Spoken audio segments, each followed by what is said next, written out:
Handoff to Zielinski around the right side. Got away from one man, got away from two. Squirts between the deep. It's time for high school sports on the NCWLIFE channel. Today's broadcast is brought to you in part by our platinum supporter, Alpine Air Heating and Cooling.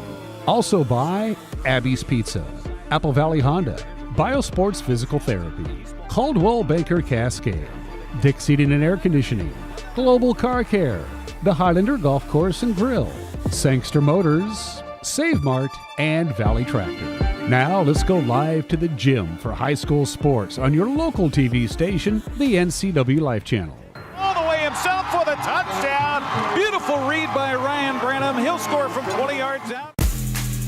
Good evening, football fans, and welcome to Wildcat Stadium for the Bridge of Sportsmanship, or the Battle of the Bridges. Along with Paul Collard, I'm Eric Grandstrom here on the NCWLIFE channel. You've been in the Valley long enough. What do you call it? I just call it a rivalry game that they're ready to play. They've had this game marked on their calendars for a year. All this smoke, they want to play football tonight. Yeah, definitely so. And there was a question for a time today as to whether we would be here tonight because of the smokes, because of the fires. Thankfully, the skies have lifted and the smoke has cleared, and we've got probably our best air quality we've had in a long time, Paul. Oh, yeah, I just checked my phone. It was like a green 10, which is outstanding. Wow. I looked about 4 hours ago, and I didn't think we were going to have a game. So thank you for the football gods. It's a beautiful night, a great night to play football. Yeah, there is a chill in the air. You can definitely feel fall. One thing we should mention here, too, right off the start, before we talk about football, before we talk about Eastmont and Wenatchee, let's talk about our firefighters. With this breeze that has picked up here this afternoon, we're saying lots of prayers right now because we can see behind the camera the lower Sugarloaf is blowing up again, and Table Mountain off to our left here across the river is blowing up as well. So, my gosh, keep the firefighters in your thoughts. Definitely. They just need lots of thoughts and prayers, and especially being out there on the line for so long, just to keep the morale going, too. We just can't say enough. Just protect us so we can be here to broadcast a football game. Thank you. Yeah, and we'll try to take your mind off of that a little bit with some football tonight.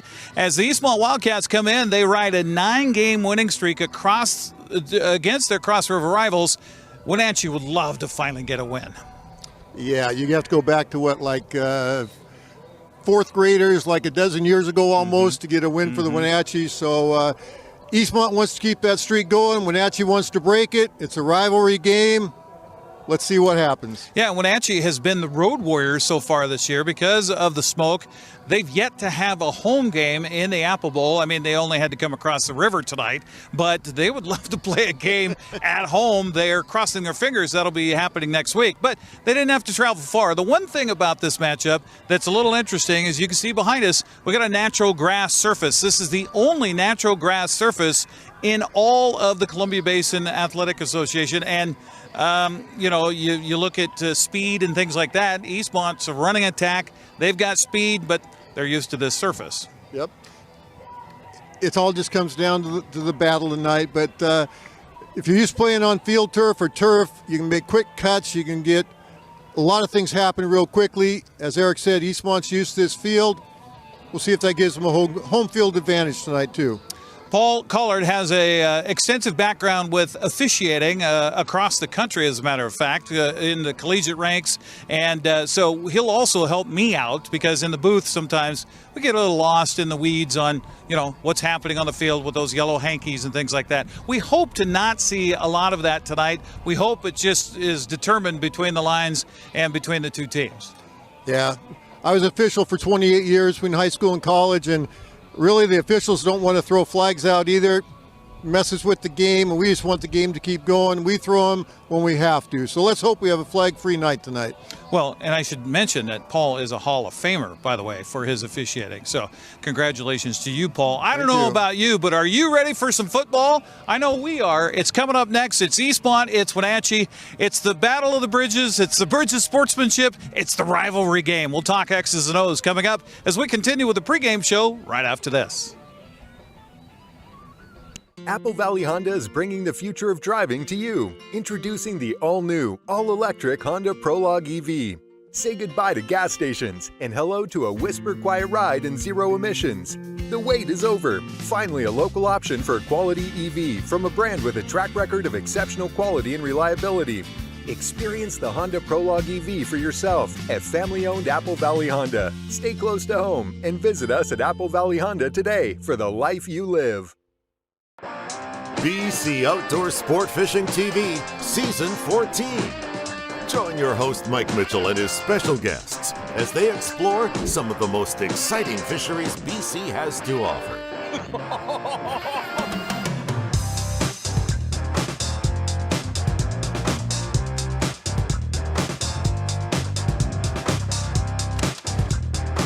BC Outdoors Sport Fishing TV. Check your listings for airtimes.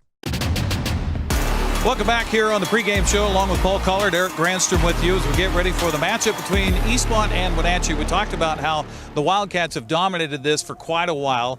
Last year, it was actually a pretty close game up to the half, and then Eastmont came out, got a big play, and that really seems to be the key when these two teams meet, is that big play that makes a big difference. Yeah, that's almost Eastmont's offense all year long. 2-3 yard bursts, and all of a sudden a 15, 25, 70, 85-yard run. I mean, even their top three running backs are averaging over 11 yards a carry. That's incredible. So they like that big play offense. See it on as the old Seahawks ground chuck maybe tonight. Well, and that's interesting. Talking with head coach Jay Foster, whom we're going to hear from in the pregame as we continue. He talked about how he wanted to balance their attack a little bit more so that they might have more success come the postseason. But so far, I mean, they almost have 1,000 yards rushing. They've got 3 of the top 5 rushers in all of the Big 9 on their club. Why go away from something that works? If it ain't broke, don't fix it. They'll just enough passes tonight to keep the defense honest, but I see Eastmont, a lot of running plays tonight, set the tone, let that offensive line control Wenatchee's defensive line. Whichever line controls, that'll be the team that wins tonight. The one thing for the Panthers coming in, they're 2-2 on the season, by the way. Their defense has really flexed its muscles in a few of their games so far this season, and I think they have an identity. The one thing that Wenatchee does not have necessarily an identity on right now is their offense. Are they a passing team? Are they a running team? So far, they really haven't had a lot of success no matter what they try. Yeah, I think tonight for Wenatchee, they just want to get something established. Get that first down, that first down, get that second first down, get some momentum going, keep the ball, run that clock down. I think then Wenatchee have a pretty good shot. Well, and we talk about those big plays. Don't be surprised if we see a lot of trickeration, as they used to say on Saturday Night Live, tonight when Eastmont and Wenatchee kick it off here in less than a half hour. We've got more on the pregame show coming up. I talked to both coaches. I also talked to Bodie Yale, a senior running back for Eastmont. I talked to Josiah Walker, who's only been in Wenatchee for 4 years, but now he's a senior. He's a definite wide receiver for Ryan Branham for the Wenatchee offense. That's coming up, as well as the teams introducing themselves. It's kind of a fun thing we do for the starting lineups. It's all right here as the pregame show continues next on the NCWLIFE channel. When your heating or cooling system is giving you trouble, call the diagnostic doctor from Dick's Heating and Air Conditioning.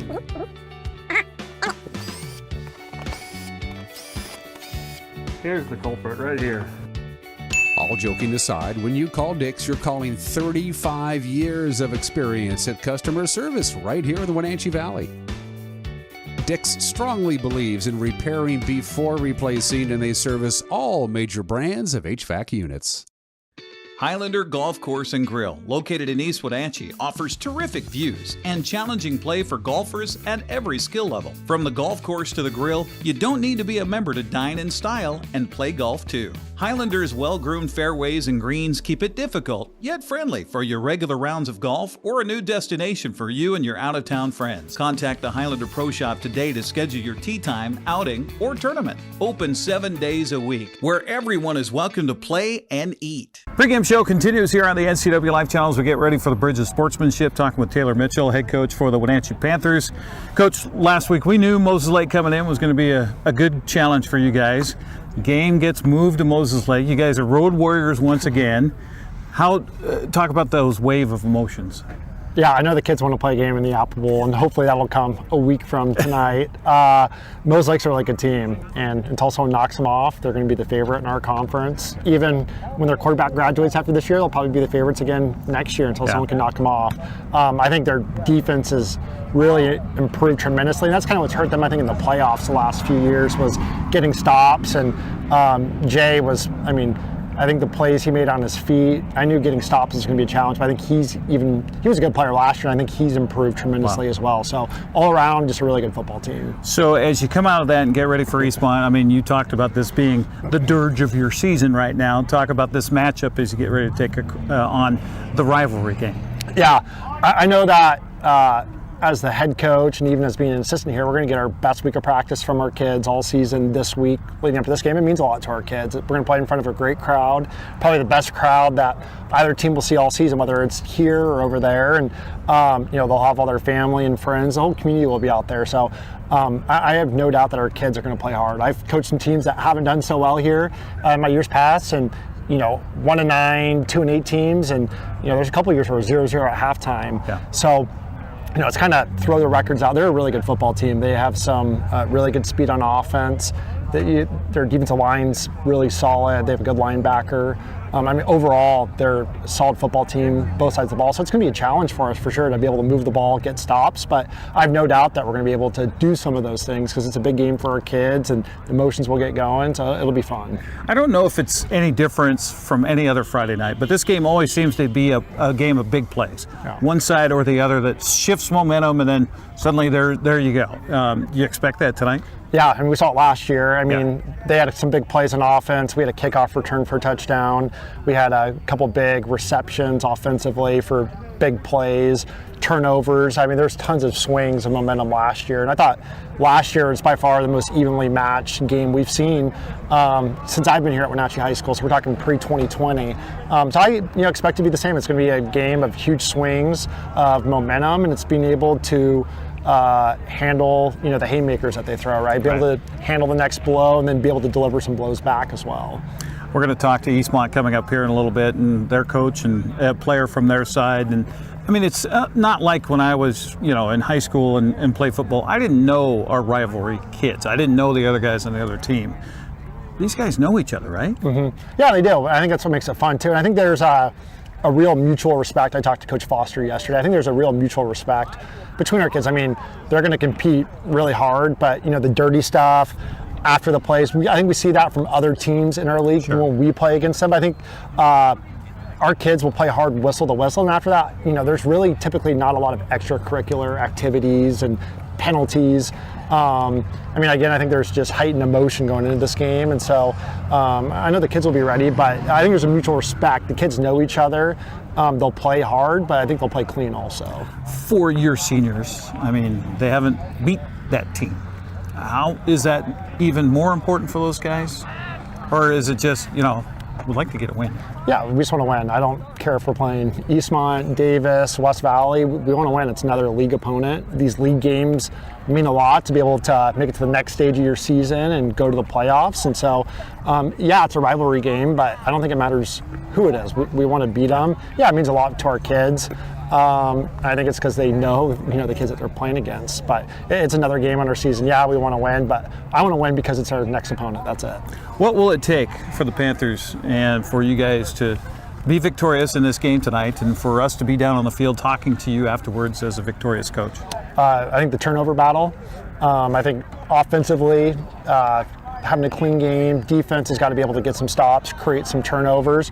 And then I think, if we look at the end of the night, turnovers and explosive plays, those will be the two key categories. Can we win the turnover battle? And then on the explosive plays, can we have more explosive plays than they did, which means our defense is doing a nice job of limiting the big runs, and hopefully offensively we're making some plays on the field as well. Who'd you like me to talk to here before the game? JoJo Walker. Okay. All right. We will do that. Best of luck. Keep everybody healthy tonight, okay? Yeah, thank you. All right, there you go. Taylor Mitchell, head coach for the Wenatchee Panthers. We'll come back and talk to JoJo. Coming up next as the pregame show continues on the NCWLIFE channel. NCWLIFE channel is your local TV station. We believe in being the spotlight and mirror to the communities we serve in North Central Washington. Programming on NCWLIFE would not be possible without our sponsors. Special thanks to our platinum sponsor, Alpine Air. Turn to the experts at Carrier and Alpine Air. Pregame show continues before the big matchup between Eastmont and Wenatchee. Josiah Walker joining us now. Josiah, tell us about your season so far and how are you matching up to your personal goals? Well, so far, the season has been going pretty good, honestly. Like, so far, I've had a lot of receptions, and I've scored twice, so I'm looking for another score coming this Eastmont game. What'd that feel like for your first touchdown? Honestly, across the end zone. It felt nice, honestly, and I want that feeling again. Like, it felt really nice. To be honest, yeah, it felt really nice. Okay, all right. Of course, it takes 11 guys to make that happen, right? So talk about that as you get prepared this week. You're coming off a tough loss to Moses Lake last week. Do you just flush that? It's all gone, and now you focus on Eastmont? Yeah, well, we lost to Moses last week, and it was a really big loss towards us. But this week, we're playing Eastmont this week, and I'm just ready to go out there, make a lot of plays, and win this game. Break that 9-year loss streak we had with them tomorrow night at 7. So is that way heavy on you guys? I mean, you got seniors here that have never beaten this club. You got guys that are cleared in elementary school that don't know about Wenatchee beating Eastmont. So does that weigh heavy, or is it just we need to just win a game? Well, for me, at first, when I first moved here, I moved from Florida here freshman year. I didn't play any sports, but sophomore year I came here, and I seen that we were all rivals with them, and I seen how they play, and I seen how the players really feel about them. So me coming here and having to be on the team with them, I'm just ready to make that change and have us actually beat them this year and break that curse we had against them this whole time. So what do you think it'll take? It's gonna take a lot of courage, a lot of bravery. It's gonna take all of our team. We're gonna bring everything out of our team, bring all of our goals, bring all of our all the stuff we've done over the summer. All the summer camps, everything we've worked on so far now to beat them this Friday. It's a kind of a math equation, isn't it? This plus this plus this equals this, yeah. Gotcha. So being a part of the Panther program now for 3 years, how's it feel for you? I mean, now that do you feel like you're part of this program and part of this community? Yeah, I feel like I'm really deep in this now that I'm a full-time varsity starter and I'm one of the main contributors to our team. I feel like as part of me, I feel like I have a job to do to help our team win the games, and I feel like I have a outcome towards winning all the games that we have so far. How fast are you? I'll say I'm pretty fast. All I keep hearing is about Eastmont and how fast they are. They got 20 guys that run under 5 second 40 and all this kind of stuff. Personally, I'm fast. I run a 4.640. Okay. Last season, so I'm pretty fast. So I'm pretty speedy, so it's going to be hard for Eastmont's defense to cover me, I feel like. You guys practice on this grass. You're going to be playing on grass here for this game. Does that bother you at all? There's a lot of fast guys, they like turf, they like that nice surface. I like turf. I'm a little worried about the field, but I mean, honestly, it's just another day, another game, play on another field, and get the work done, honestly. Do you play other sports? Yeah, I do track in the springtime. Okay, all right, so use that speed there. When you're not playing football or playing sports, what do you like to do? I like to just lift and hang out with friends most of the time, yeah. Okay, all right. What are your plans after high school? Do you know yet? I'd like to go to college for athletics, so if I was to get offered for football or track, I'll probably go, but most likely probably track. Okay, what about career path? What do you think you want to do? Career path, I'd say business. I like to do business. Okay. Yeah. All right. Future entrepreneur, are you? Yeah. Okay. All right. Sounds good. Well, Josiah, best of luck. Thanks for taking the time. And best of luck against Eastmont here tonight, okay? Okay. All right, there you go. Josiah Walker joining us here on the pregame show. We will come back and get you the Eastmont side of the flip of the coin coming up next year as we continue with the pregame on the NCWLIFE channel.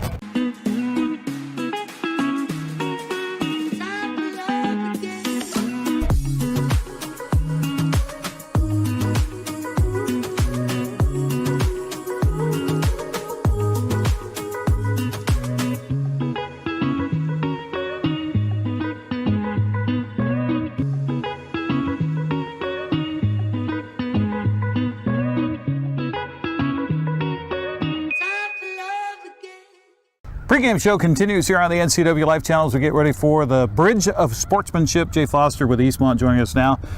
tough road trip last week at Sunnyside. Tell us a little bit more about that. I don't know if it was a tough road trip. We came out with a win. That's what we. That was the goal. You only win by a touchdown. Yeah, I mean, for a lot of people, that's a tough road trip. Yeah, that was no. It was exactly what we expected. It's a tough place to play.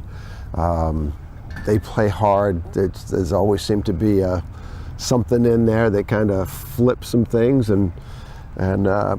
but I told our guys we had prepared for it and said this is what's going to happen.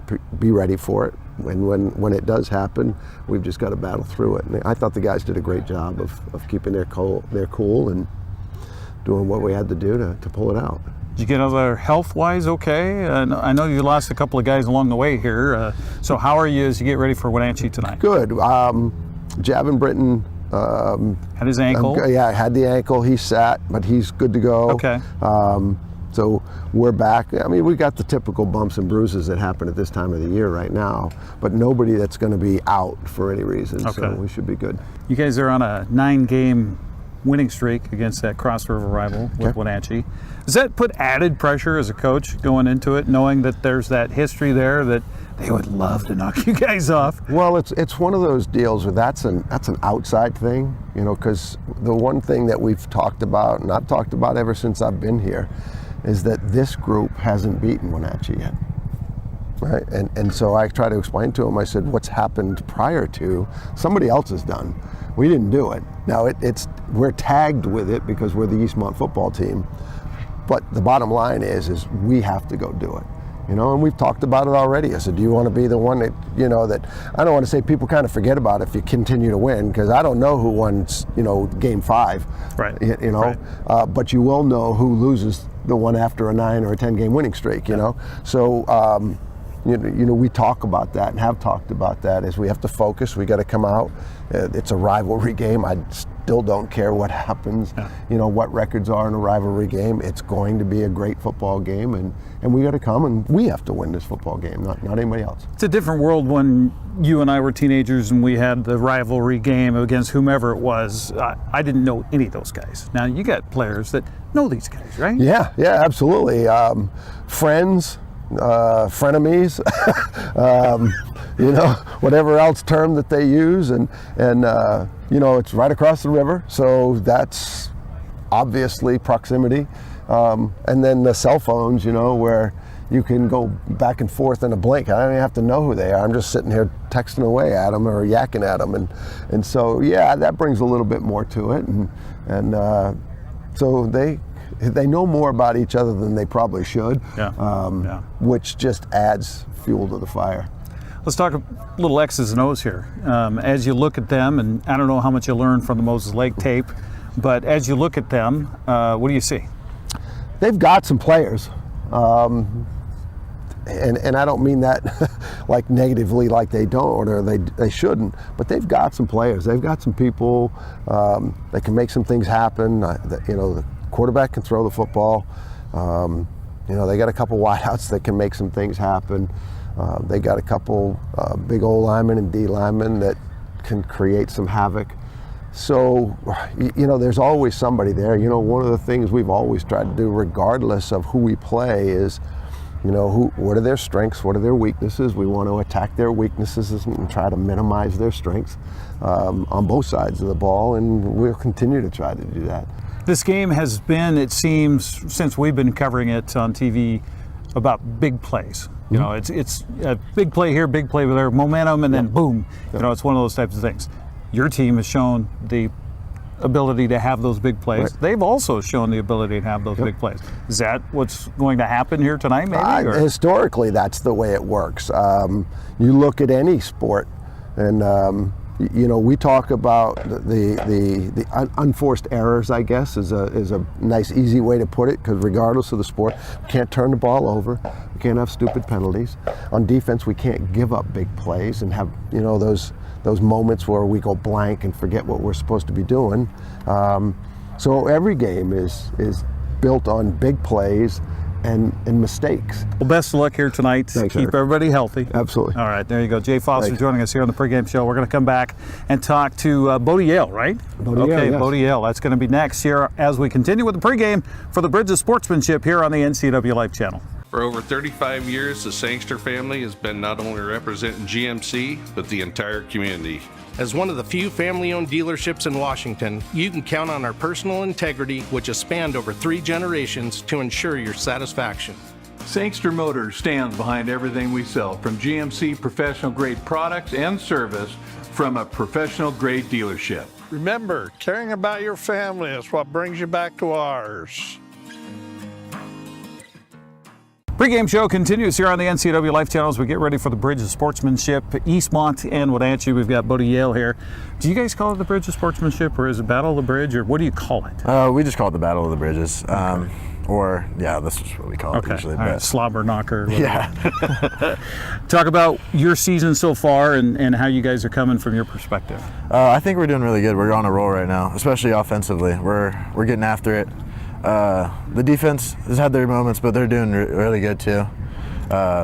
But no, I think we're doing really good so far to the start of the season. You guys traveled to Sunnyside last week, and score is maybe a little closer than the game was, but it seemed clicking offensively, especially big plays for you guys. Yeah, we got a bunch of big plays. We did get set back though, but that's just how it is. But we came through adversity and fought through it.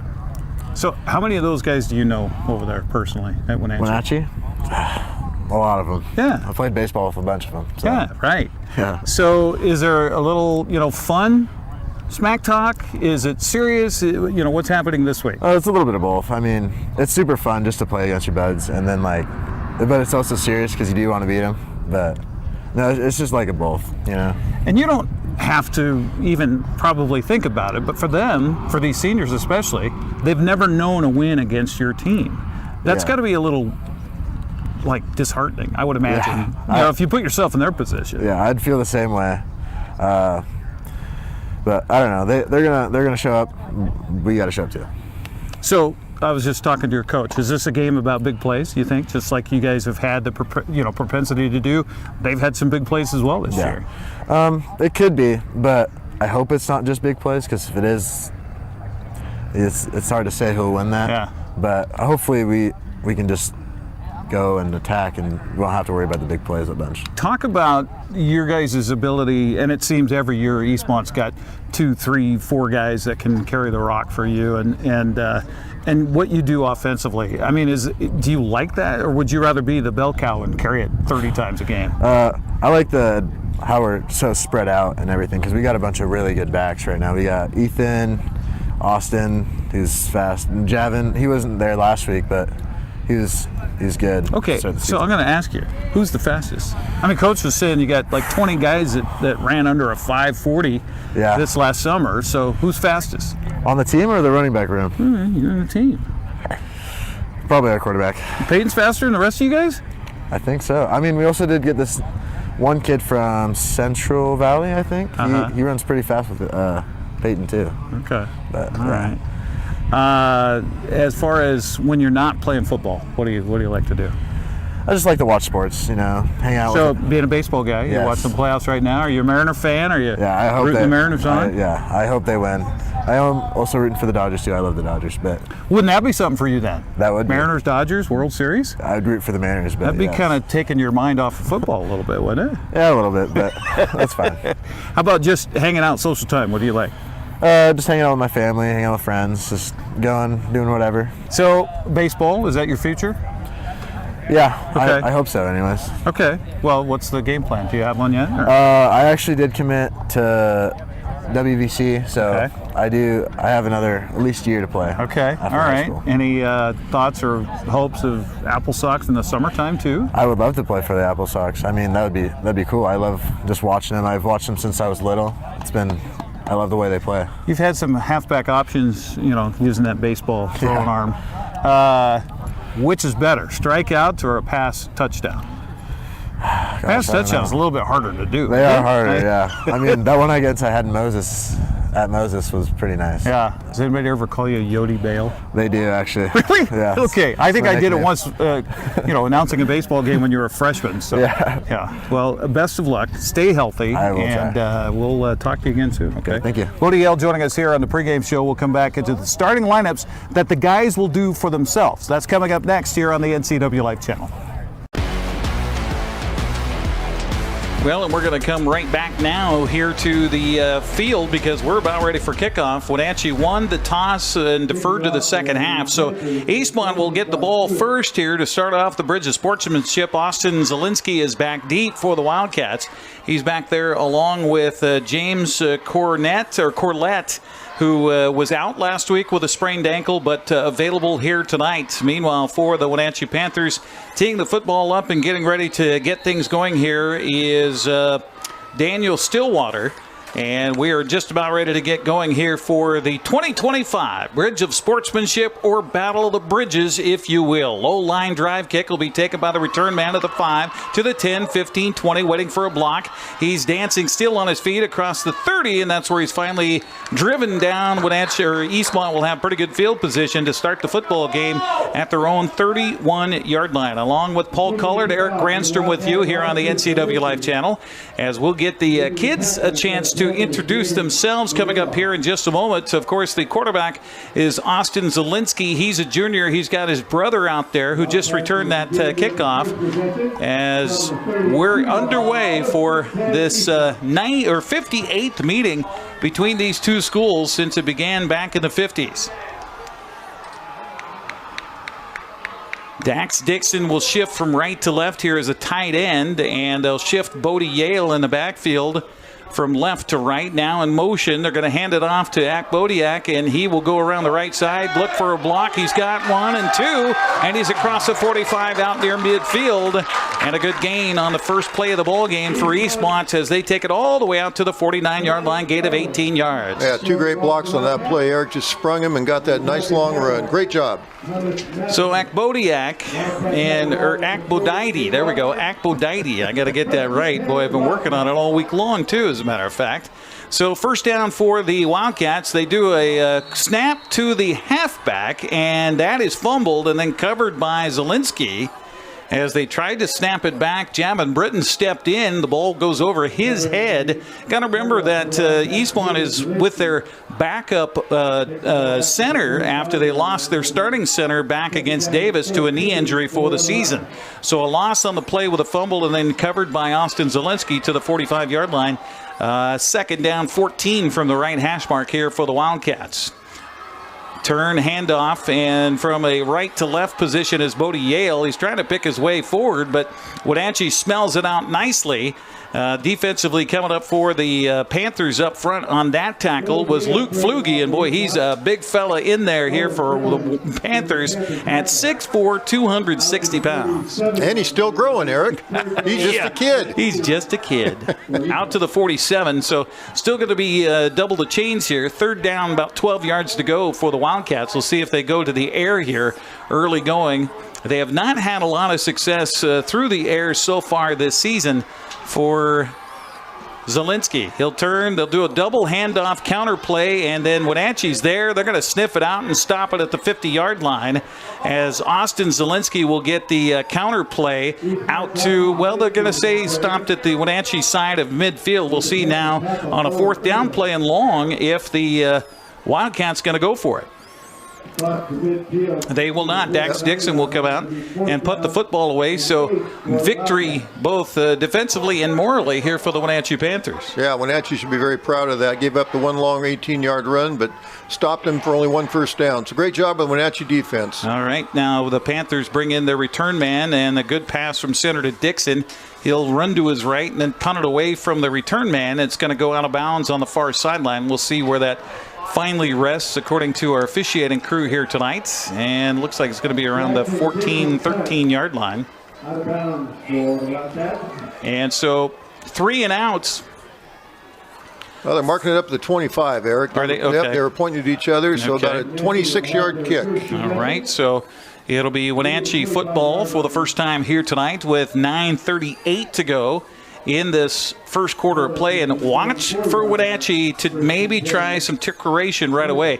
And when they traveled to Lake City, a game they were supposed to play at home, it got smoked out. They had 2 long touchdown passes that were a double option where the quarterback threw out to the wide receiver, and then he threw downfield deep. They've got 4 receivers in the set here, does Ryan Branham for the Wenatchee Panthers. First down from the 25. He'll turn and do the handoff here left side. Good gain. He got away from one man.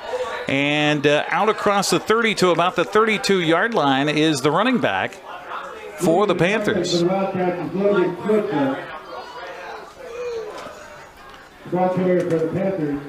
We'll see who the ball carrier was. Michael Mojica is usually in the backfield for the Panthers. And it is, looks like 28 in the backfield here for Wenatchee. That is Pierce Davis. So it'll be second down and short, about 3 yards to go. They'll turn, hand it off again. And a dive play this time is spelled out nicely by the Eastmont defense. Wildcats are there. They're going to say maybe a yard on that carry out to the 33-yard line. Yeah, I think that is Michael Mojica. It is? Okay. Yeah. So it'll be a third down coming up here for the Panthers. A couple of yards to go. Need to get to the 35 for a first down, and they're going to go with a sneak up the middle by Branham, and he got away from the defense and got all the way out towards midfield.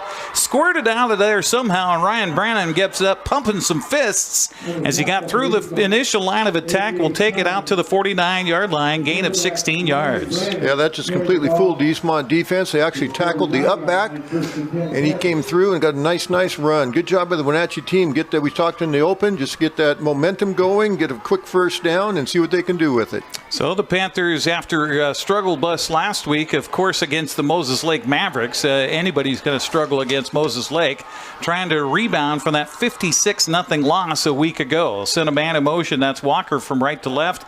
Then a handoff on a little delay up the middle, and got another good gain. And I'll tell you, that offensive line is leaning on the Eastmont defense, and a good gain there all the way to the 43 of Eastmont. Yeah, Mr. Mojica had another nice run. So far, that offensive line is taking over with the defensive line for Eastmont. Boy, and if you're the signal callers for the Panthers side of things, you love having second and short. Yep. Kind of opens up the playbook, and maybe go for a bomb here. Two receivers wide to either side here. Lone back is Mojica behind Ryan Branham, who's in the shotgun 3 yards deep on a second down, about 2 yards to go. And they do want to throw it. They'll throw it down over the middle. The ball is too high for the intended receiver. Falls incomplete downfield.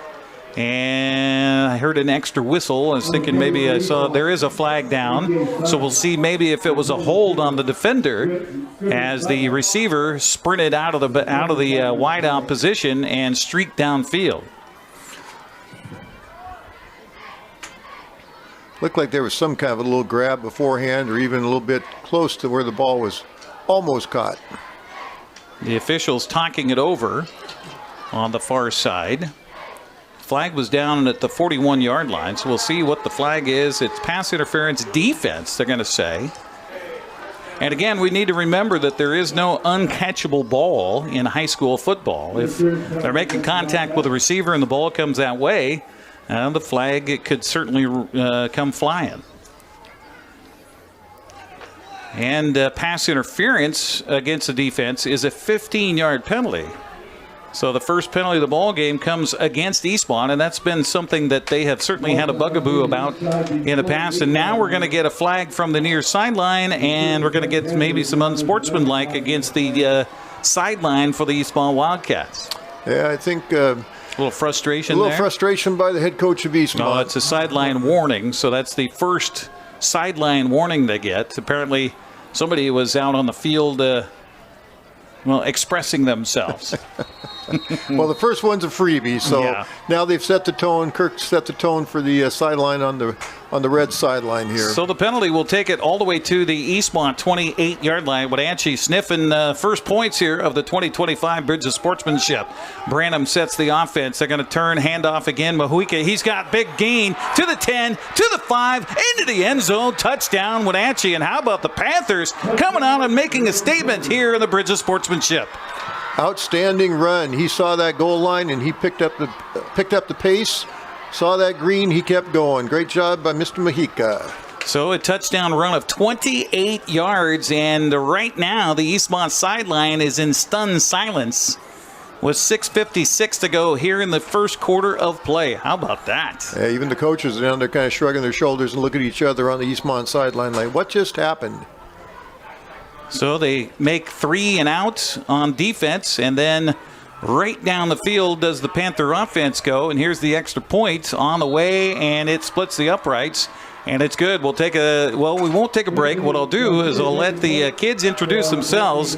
First, it is the Eastmont offense to introduce themselves here on the NCWLIFE channel. Shuffler, number 76, right offensive tackle, junior, and the Grant Elementary. Nash Mosier, offensive guard, number 60, junior, Cascade Elementary. Jacob Craig, 71, center, junior, Westwood Elementary. Rylan Walt, junior, number 56, left guard, Cascade Elementary. Derek Plank, junior, number 55, offensive left tackle, State Elementary School. Dax Derby Dixon, number 10, senior, tight end, the Cascade Elementary. Shout out Mrs. Mott. I'm Colt Mosier, number 3, senior, wide receiver, Cascade Elementary. Ethan Akboyete, sophomore running back, number 26, Rock Island Elementary. My name is Austin Zielinski. I'm a sophomore, number 27. I'm a running back, and I went to St. Joseph's Catholic Elementary School. I'm Bodie Yale, number 2. I'm a senior, and I play running back, and I went to Washington Elementary. Payne Zielinski, QB, number 1, junior, St. Joseph Private Catholic Elementary. Colin McGinnis, safety and kicker, number 33, sophomore, and Grant University. So it's Zielinski on the return here after the touchdown, and he's going to bounce it outside to the 25-30 and fight his way across the 35-yard line before he's pushed out of bounds and maybe pushed a little too late here by Wenatchee. And a couple of flags here in the early going, Paul Collard, and we hoped it wouldn't happen, but emotions fly high. Emotions fly high, and sometimes that sideline's only 4 inches wide, and the defensive player can't. He's got the player all wrapped up, and he just wants to keep driving him down, but you can't do it outside the line. So that'll be 15 yards added to the return, which already had it out to the 41-yard line. First penalty against the Panthers tonight. If you're just joining us, that score is correct. Wenatchee on top of Eastmont 7-0 on the 28-yard touchdown run. It's always nice, Eric, when you're starting your first series on the opposite of the 50-yard line. Yeah, definitely so, as Eastmont will see what they could do with this field position here, as they've got it at the positive 47 of Wenatchee. Man in motion, and they're going to turn, hand it to dive play up the middle. Bodie Yale got a room inside the 40, down to the 38-yard line. Little gulp there of yardage for Eastmont, and just what the Wildcats needed. Yeah, but as you said earlier, Eric, 2nd and 2 is an awful nice thing to have on your side. They'll put the ball at the 37-yard line. It's awfully close to a first down, isn't it? Just inside the 38 and a half about now. All right. So Eastmont, man in motion, is Zielinski. You got Peyton as the quarterback, Austin as the running back. They just introduced themselves. Long count here for Peyton. He'll send Austin in motion again and then hand it off. And a dive play up the middle. I think this is Britton with the first carry for him of the ball game. Let's see if that's 26. I believe it is. And he'll get a first down to the Wenatchee 32-yard line. It doesn't look like much, Eric, but all of a sudden it's 7 yards, 5 yards, 6 yards. 33-yard line, and that's good for an Eastmont. So they'll put it at the 32-yard line is where they'll put it down. So a gain of 5 yards on that run as Eastmont flexes its rushing muscles, as Akbadaidi will take it around the right side, looking for room, scampers up the sideline. Just a sophomore, by the way, is Akbadaidi, and he'll get good yardage. Looks like about 8. So they will put it down at the 23-yard line. Ball right hash mark here for Peyton Zielinski, junior quarterback for Eastmont. He hasn't had a lot of success throwing this year. He has needed to. And another first down carry on the ground here for Eastmont as they just push their way forward inside the 20 to the 18-yard line. And another 7 yards. Yeah, just like that. So Yale on the carry that time around for Eastmont, as the Wildcats are trying to counter a score by Wenatchee on the Panthers' first possession of the ball game. By the way, that drive for Wenatchee, 75 yards on 5 plays. Of course, a big 15-yard penalty in there, too. Little throw out in the flat from Peyton to Austin. Austin gets a block and then is tumbled down inside the 10 to the 9-yard line. Coming up finally on the stop for the Panthers that time, it was Jordan Barb. Jordan Barb with the Panther tackle. I was just thinking to myself how fast this first quarter was going. No passes, and all of a sudden we had our very first one. Kind of a long handoff, if you will, on a short pass out of the backfield there. And that was close to 10 yards on that gain. 9 yards on the little pass play from Zielinski to Zielinski. As Peyton will have Austin right with him there in the backfield. He'll send trips to the right this time. See if the Wildcats roll out to the right, or hold on, we got a flag first, and then we're going to get a dead ball with a procedure on the offense. A little motion. So those are the penalties, talking with Coach Jay Foster, that will drive him nuts. Are those dead ball penalties just mental mistakes on somebody moving before the snap? So they'll mark it 5 yards back. It'll be out to the 13-yard line, and that's where the Eastmont offense will set up here on a second down. Second down, about 6 yards to go, and Zielinski nearly lost the ball. This is kind of a broken play, and he's going to be tossed down for a loss on the play as the Panthers smell it out nicely, and now a flag comes in late. The tackle was made by Michael Mojica. We'll see what the penalty flag is. Did I see a penalty flag? Yep, there's a penalty flag down. It came in late, so I don't know if it was a late hit or... maybe a face mask. It is against the defense. Some kind of a personal foul. That loss, by the way, was 7 yards back to the 20-yard line on a broken play that looked like Peyton tried to hand it to Austin, or at least fake the handoff to him, and they fumbled the ball in the process into the air, which is unusual. So a personal foul against the defense. Half the distance to the goal, and that'll take it down to the 10-yard line. So it was after the play was over. So another penalty against the Panthers here. 2 penalties and 25 yards against Wenatchee here in this first quarter, which is quickly winding down here. Man in motion from right to left. They'll throw it to Austin. There's Zielinski out of the backfield. He'll go into the end zone. Touchdown, Eastmont from 10 yards out. The Zielinski brothers connect once again. Beautiful play. Great blocking downfield. Zielinski to Zielinski is a winner tonight, Eric. So here comes the extra points, all important extra points. I think this might be one of those types of games where every point counts. Looks like it is Javin Britton on the extra point here for the Wildcats. No, it's not. It's Brandon Vickery. There we go. Out of the hold of Dax Dixon. The extra point is on the way and good. So before we take a commercial break, let's hear from the starters on the other side of the ball from the Wenatchee offense and the Eastmont defense here on the NCWLIFE channel. Luke Flugie, number 72, offense and defensive line. I'm a senior and I went to Stony Slope Elementary. My name is John Gutzweiler. I'm number 63. I play left guard and inside linebacker. I'm a senior and I went to St. Joseph's Elementary. Hector Ruiz, number 77, offensive defensive line. I'm a senior and I went to Newberry Elementary. Owen Irvin, number 81, tight end, defensive end. I'm a senior and I went to Grant Elementary School. My name's Joseph Paniotu. I'm number 22. I play middle linebacker, and I'm a junior, and I went to Northwood Elementary. Michael Mojica, number 20, outside linebacker, running back, senior, Stony Slope Elementary School. I'm Matt Wilson. I'm number 11. I'm a junior in high school. I play outside linebacker, and I went to Stony Slope Elementary. My name is Ezekiel Tapia. I'm number 14. I am a senior. I play cornerback, and I went to Washington Elementary School. My name is Griffin Butler, number 4. Play wide receiver and safety. I'm a junior, and I went to Washington Elementary. I'm Tommy Matheson. I'm a junior. I'm a cornerback, number 5, and I went to the River Academy. My name is Will Allworth. I play safety. I'm number 3. I'm a junior, and I went to Sunny Slope Elementary. Well, the drive for Eastmont, 10 plays, 47 yards, 2 minutes, 59 seconds off the clock.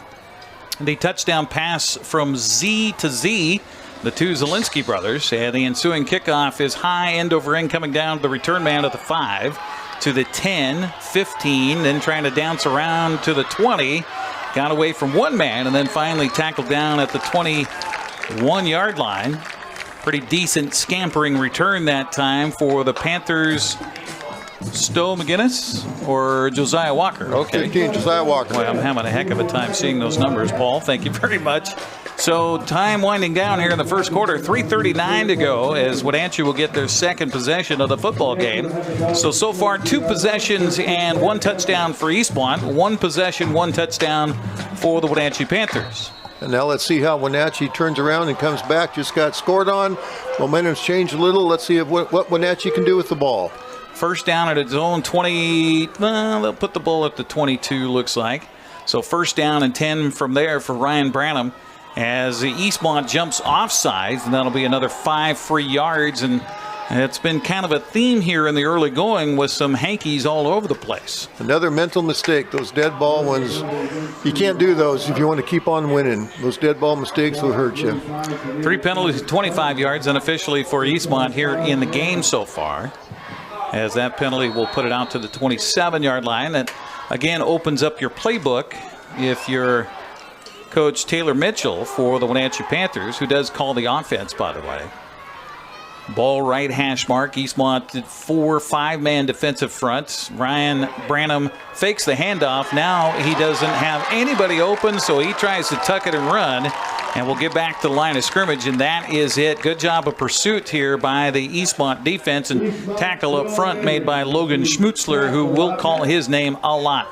Yeah, it looked like he had that little flanker out there, about a 7-yard pass, but decided to run with it. But down there on the field, those big guys look a little. It's a lot easier for us up here, Yeah, Eric, exactly. to call it than it is down there. We're nice and safe in this booth. Yeah, it's safe. We don't need shoulder. I don't need shoulder pads and helmet from you, do I? No. Okay, good. Loss of a couple of yards for Branham on the little scamper there. So back to the 25 will be second down coming up for Wenatchee, and they'll snap it back to Branham, looking right, throwing right. The ball behind his intended receiver.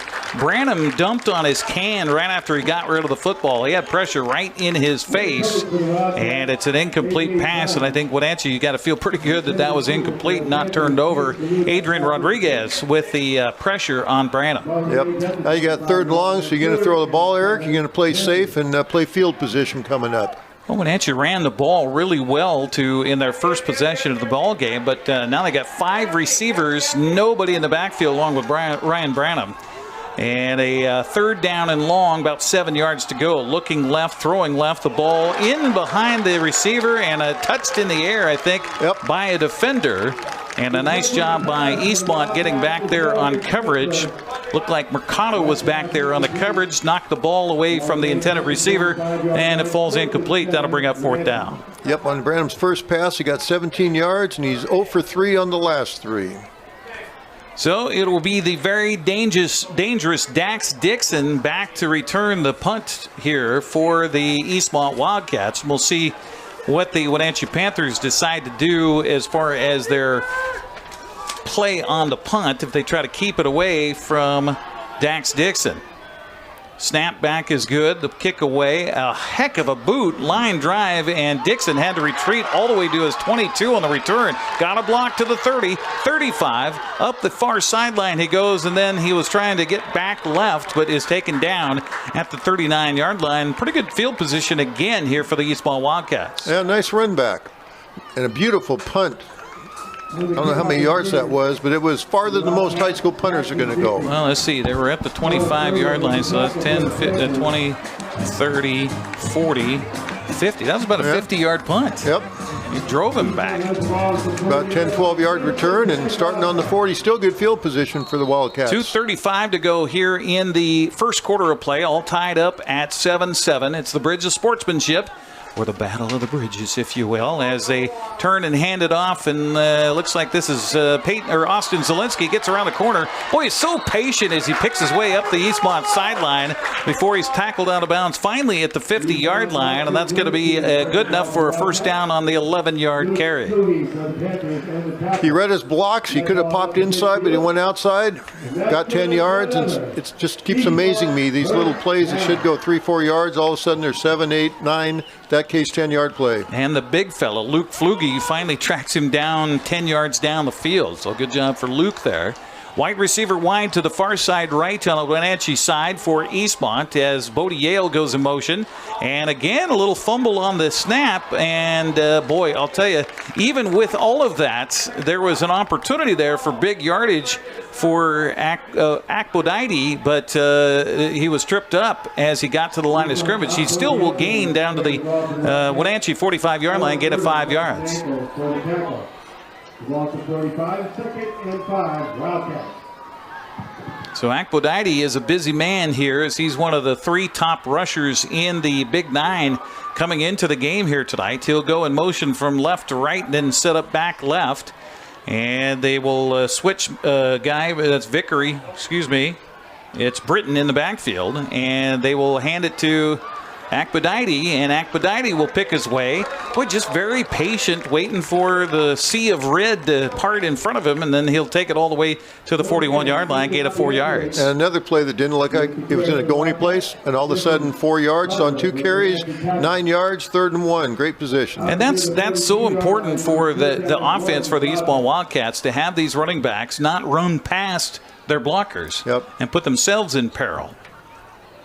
So the Wildcats will send James Meyer wide to the left here on a 3rd down and short. I'm sure probably 4 down territory. Handoff, dive play up the middle, 1st down and more. Still turning his legs is Bodie Yale. He'll take it to the 33-yard line and a 1st down. As you said, Eric, he just kept churning those legs, churning. Good things happen. And on that previous play, like you mentioned, the linemen love it when they know a back's going to wait for him. Being an old lineman, you love to have that back wait for you to get your block, and you can almost feel him going next to you. So 1st down and 10 from the 33-yard line as time winds down here. Less than 30 seconds to go in the first quarter of play. All tied at 7, but hold on. We have a timeout taken by Wenatchee. That's interesting. So we have a timeout on the field. Let's take a quick 30-second break and give some love to our sponsors as we have 24 seconds left in the quarter, all tied up at 7-7. Eastmont, Wenatchee, back with more right after this. When your heating or cooling system is giving you trouble, call the Diagnostic Doctor from Dick's Heating and Air Conditioning.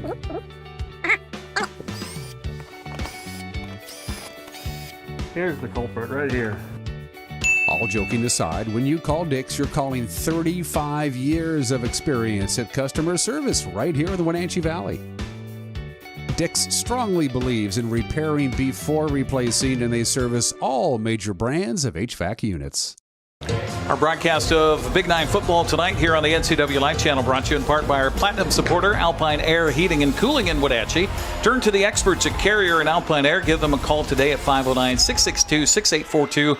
They're on the web at alpineair.net. So timeout taken by Wenatchee. Apparently didn't like what Taylor Mitchell didn't like what he saw out there. And so it'll be 1st down and 10, probably the last play, barring a penalty for Eastmont here in the quarter. Zielinski sets the offense, has 2 receivers wide left, and he wants to throw it, throws it right, and the ball is tipped at the line of scrimmage. Did it get intercepted? I think it did. Wenatchee saying they've got the ball. The officials are coming in. They're going to talk it over, so hold on. No official signal as of yet. Wenatchee trying to be 11 helpers out there for the officiating crew. No, incomplete pass, and a good job by the officials to come together and say, okay, what did you see? Yep, great job. Took it slow, and I believe up here at the booth they got it right. That's the important part. So it'll be 2nd down coming up as the clock stops on the incomplete pass from the 33. The clock stops with the incomplete pass at 20 seconds left in the quarter. As Zielinski again will set the offense, probably go back to the ground here. They will as they run it from right to left. It's Austin Zielinski. He'll have a few yards inside the 30 as he'll stay inbounds as the tackle was made coming over for Wenatchee. On the stop was Chase Ballou, and I believe that'll be our last play of the quarter. It will. So we will switch sides, and after one, we're all tied here in the Bridge of Sportsmanship for 2025 at 7-7. We'll take a 60-second break and come back. Quarter number 2 on the way here on the NCWLIFE channel. BC Outdoor Sport Fishing TV, Season 14. Join your host Mike Mitchell and his special guests as they explore some of the most exciting fisheries BC has to offer.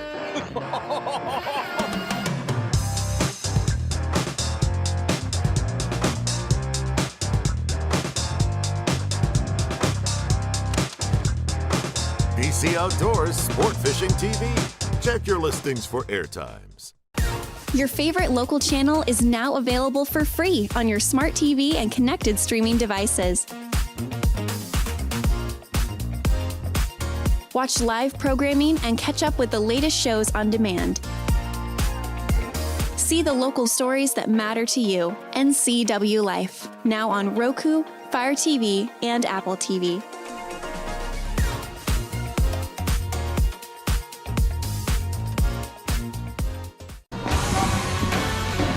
Welcome back once again here to Wildcat Stadium as we're through one quarter of play in the annual Bridge of Sportsmanship between the Eastmont Wildcats and the Wenatchee Panthers. Wenatchee scored first. Eastmont countered, and that's where we are as we start the second quarter of play along with Paul Collard. I'm Eric Granstrom here on the NCWLIFE channel. It'll be a 3rd down and 5 coming up for the Wildcats. Man in motion is Yale. They're going to throw it to him out of the flat, but the ball is incomplete as Peyton Zielinski got a little excited there and threw the ball a little bit too far in front of his receiver. And the Panthers ought to feel great about going to the second quarter tied 7-7. That's just a huge mental thing for them just to be tied going into the second quarter. Outstanding job. So Eastmont looks like they're going to go for it on a 4th down coming up. Into the game comes Max Amon. He will split out to the short side of the field left here on this 4th and 5. 7-7 ball game just underway, second quarter here at Wildcat Stadium. Zielinski back to pass, has pressure, now rolling, now scrambling, now throwing. The ball almost intercepted as undercutting the ball and drifting from his defensive line position was Leander Crutcher. John Gutzweiler. John Gutzweiler stepped in and knocked that ball down, almost picked it off, and Eastmont got to feel pretty lucky that, it goes over on downs. Goes over on downs, but quarterback was running for his life right there and had no real place to go, so he threw it where it was safe. So yet to have a turnover in this ball game. We've had a couple of close calls.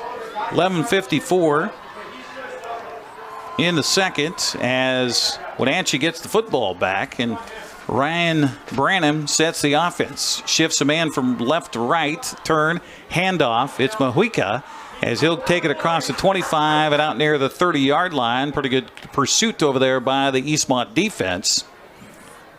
Looks like about a gain of 3 maybe, Eric. They'll put him at the 31. So it'll be second down from there here for the Panthers as they started this drive at their own 28-yard line as they took it over on downs. Wenatchee's got to feel really good about their defense so far in this game. Yep, they've done an outstanding job. The defense has to be just excited about where they are right now. 2 receivers wide left, man in motion from left to right here for the Panthers is Liam Stuber. And they're going to go a handoff again right side and big yardage across midfield. It's Mahuika, and he's got it all the way into Eastmont territory. But do we have a flag down? No, I don't see a flag. They're going to put it down at the 40-yard line. How about that? Just right up the gut here for the Panthers. My math's right. Looked like a 32-yard gain. Oh, it's at the 40. They were at the 31. That's 29 yards. Not too bad there. Paul Collard and your Quincy man. Not as good as Cedro Woolley. Oh, God. Don't get me started on that. So 1st down and 10 here for the Panthers.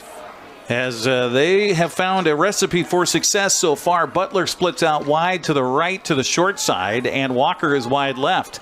Branham gets a high snap, turn, hands off to Kate, and Kate is tumbled down in the backfield. They're going to throw a flag on the play, and maybe getting a handful of face masks was the defender that time, Tyson Gonzalez. Our referee may drop the flag down, so we'll check the penalty. Personal foul against the defense. So a nice play on the loss back to the 44-yard line. But again, as we talked, Eric, those major penalties, something Eastmont needs to not do so much of anymore. Yeah, that's going to be 15 yards and a first down, and that will help out the Wenatchee Panthers. Fourth penalty of the night here unofficially for Eastmont, and that 15 yards will make it 4 penalties, 40 yards already here early second quarter against the Wildcats.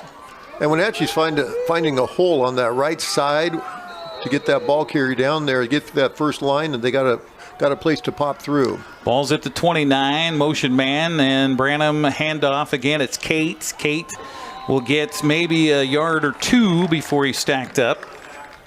And this time making the stop again was Tyson Gonzalez, help from Connor Schwab up the middle. So the gain is, what, just a yard to the 28-yard line. 28-yard line. Second down from there here for the Wildcats. Coming up at halftime, they've got their Hall of Fame ceremony with new inductees, both individuals and teams coming up here for Eastmont High School. They also have a junior cheer squad that's going to perform, so we'll train the cameras on that as well. Long count here for Ryan Branham as he looks over a possible stunt here by the defense, and now a flag comes down or a whistle sounds. He was taking a long time. I don't know if they got the playoff in time, and it will be false start on the offense.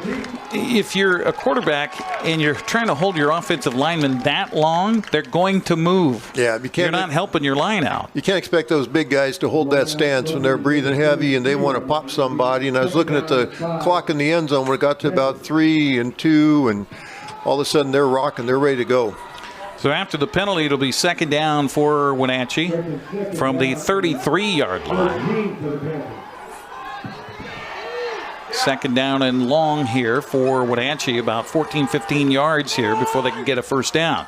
Snap back to Branham, looks right, throws right. The ball is incomplete as it was intended out in the flat there for Liam Stuber. But Branham, he didn't have to throw it that quickly. He didn't have anybody in his face, but just got a little excited. Yep. So third down at 15 coming up from the 33 of Eastmont.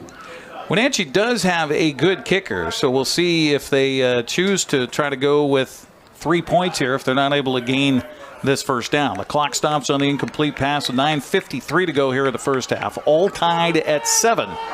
Good bridge of sportsmanship so far here from Eastmont's Wildcat Stadium. Micah Nell will split wide left, but hold on, we got another flag down or a timeout. It is a timeout taken by Wenatchee. So second timeout to the first half taken by the Panthers. We will take a 30-second break and come back as well. All tied at 7. Eastmont, Wenatchee, Panthers, Wildcats. Back with more after this. Now's the time to get a great deal on taking care of your property. You need the #1 selling subcompact tractor in the U.S. so you can do it all and do it right. Z-Series mowers that deliver a quality cut, and Sidekick utility vehicles where durability meets speed. Right now, bring home select Kubota equipment with 0% financing available or save up to $2,500.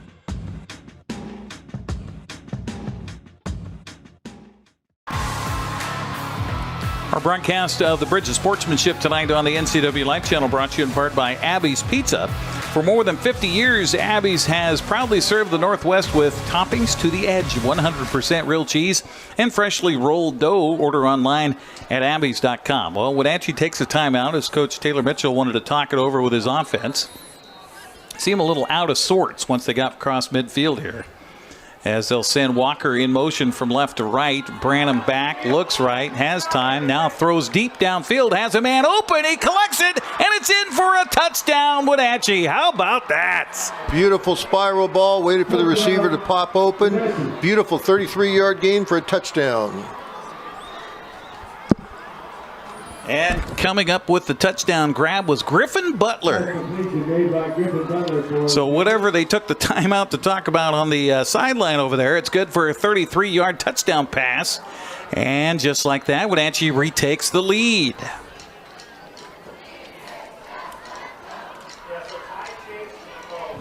On for the extra point is Anthony Garcia. I was talking about his leg earlier. That's a low snap. Good job by the holder to get it down. And the kick away, and it is good. We'll take a 60-second break and come back with 9:46 to go here in the first half. Wenatchee 14, Eastmont 7. We're back after this.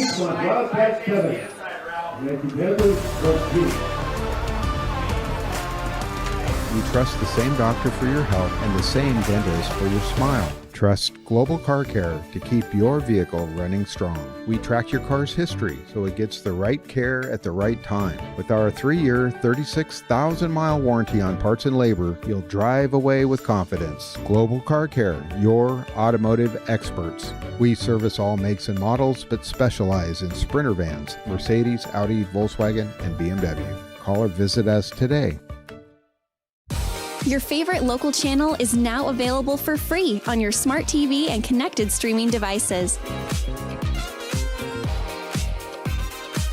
Watch live programming and catch up with the latest shows on demand. See the local stories that matter to you. NCWLIFE, now on Roku, Fire TV, and Apple TV.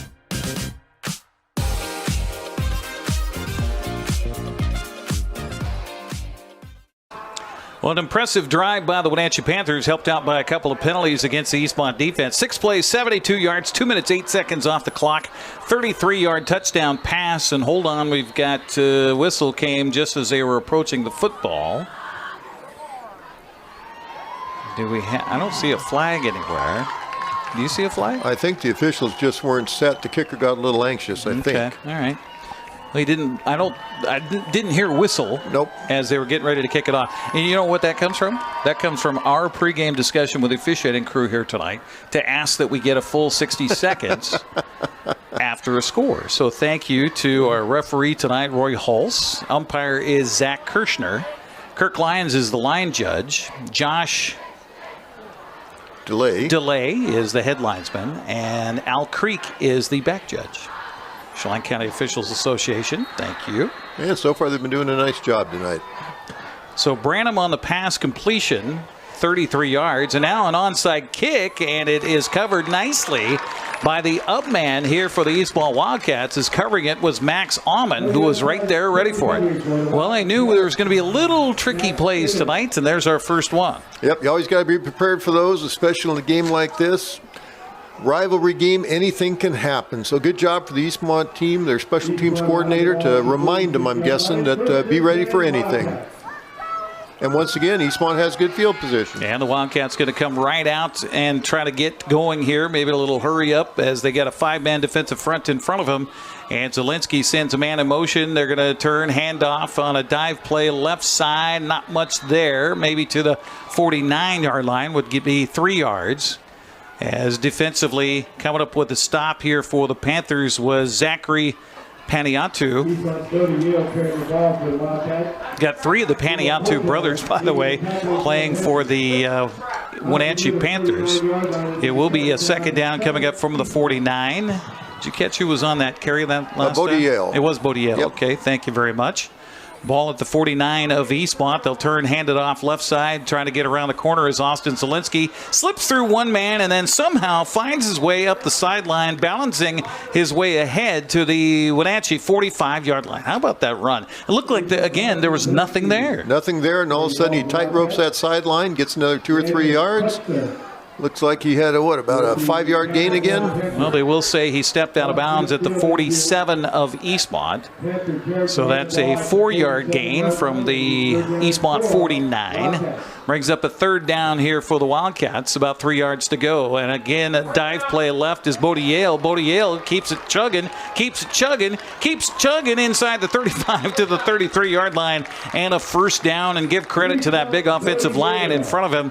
They just blew that hole and just kept on pushing. Everybody kept pushing, and that's what happens when you're in the weight room all summer long. You're going to camps all summer. You're getting that coordination, and they wanted it. They wanted that 1st down. Yeah, and they only needed 3 and end up getting, 14 yards on the play. Here's a handoff to Bodie Yale again, and the workhorse wearing number 2 will take it inside the 30 down to the 28-yard line. And once again, something that looks like absolutely nothing, and 5 or 6 yard gain.